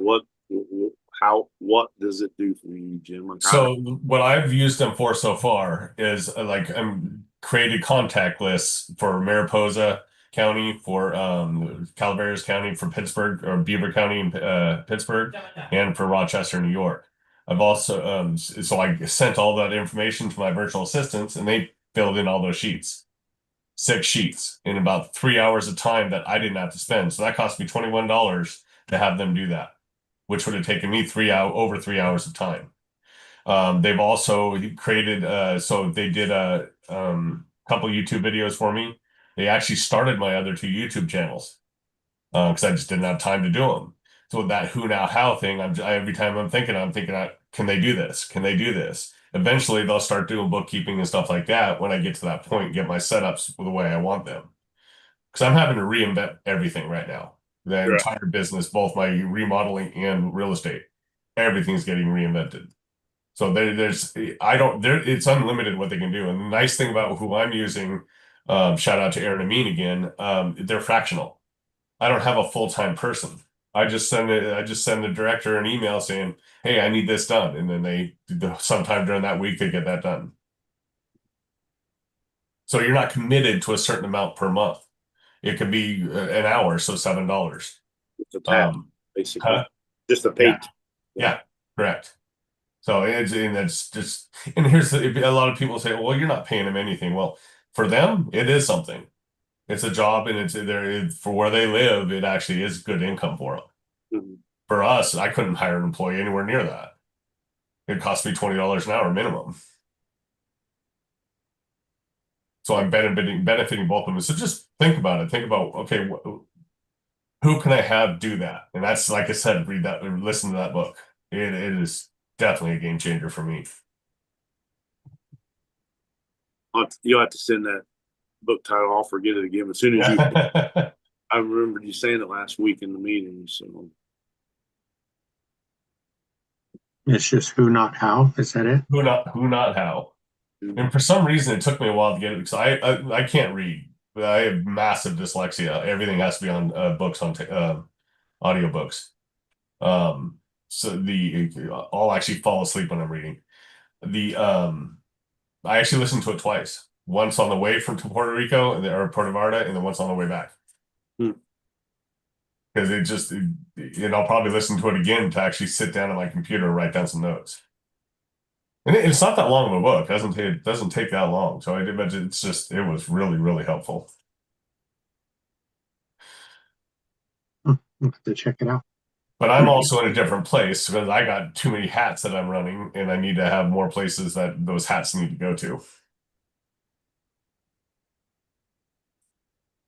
So I am going to have to jump off because I've got to go get a bunch of material because everybody's closed tomorrow for some reason. Yeah, everybody else doesn't work every day of the year. Yeah. Yeah. Okay. Well, it's probably a good time for us to jump off. I've kept you on here too long, but we really appreciate it. Thank you, Mikey, for being here, and Andy, Jim. Might stop in on you tomorrow. Oh, well, what did you think of our Marathon Wednesday, that like the first or second one? Have you guys been going? It went to like 12:30 of the Pacific. It was like over 6 hours. It was crazy. Okay, so here's my question then. Was there anything, how much of it was on topic and how much of it was just messing around? Most of it's on topic, but depending on the topic you're talking about. It wasn't most of it's real estate or business related. But it goes, the less people you get on there, deeper you get, the more personal you get about everything. Because we had one Sunday where we had 2 hours on the construction call, and then we did the normal Sunday call, and that thing went over 10 hours between the two of them. Wow. I actually had to, I kept it running, and then I had to go do a couple of service calls, and I just went to mobile. That one was crazy too. But it's all great information, and I learned a lot of those from those interpersonal relationships. And I always have Jacek in the back of my head too, saying he's that who, not how type thing too. Yeah. Well, good. So it is good. It's good information, but you also need that. You need that time to do the stuff you need to do. Because I agree with Frank. There's too much out there, and if we don't rein it back, you're not getting everything you need done in a day. And that's tough too. And everything changes. Your process changes as you keep moving on. And I've only been doing this for a year and a half now, and everything's changing. So, well, thank you for everybody. This was great. This was fun. I'll have to do more of them. Yeah. Okay. Thank you, guys. We'll talk to you guys soon. All right, thanks, everyone. Thanks. Bye. Good seeing you. Okay, bye.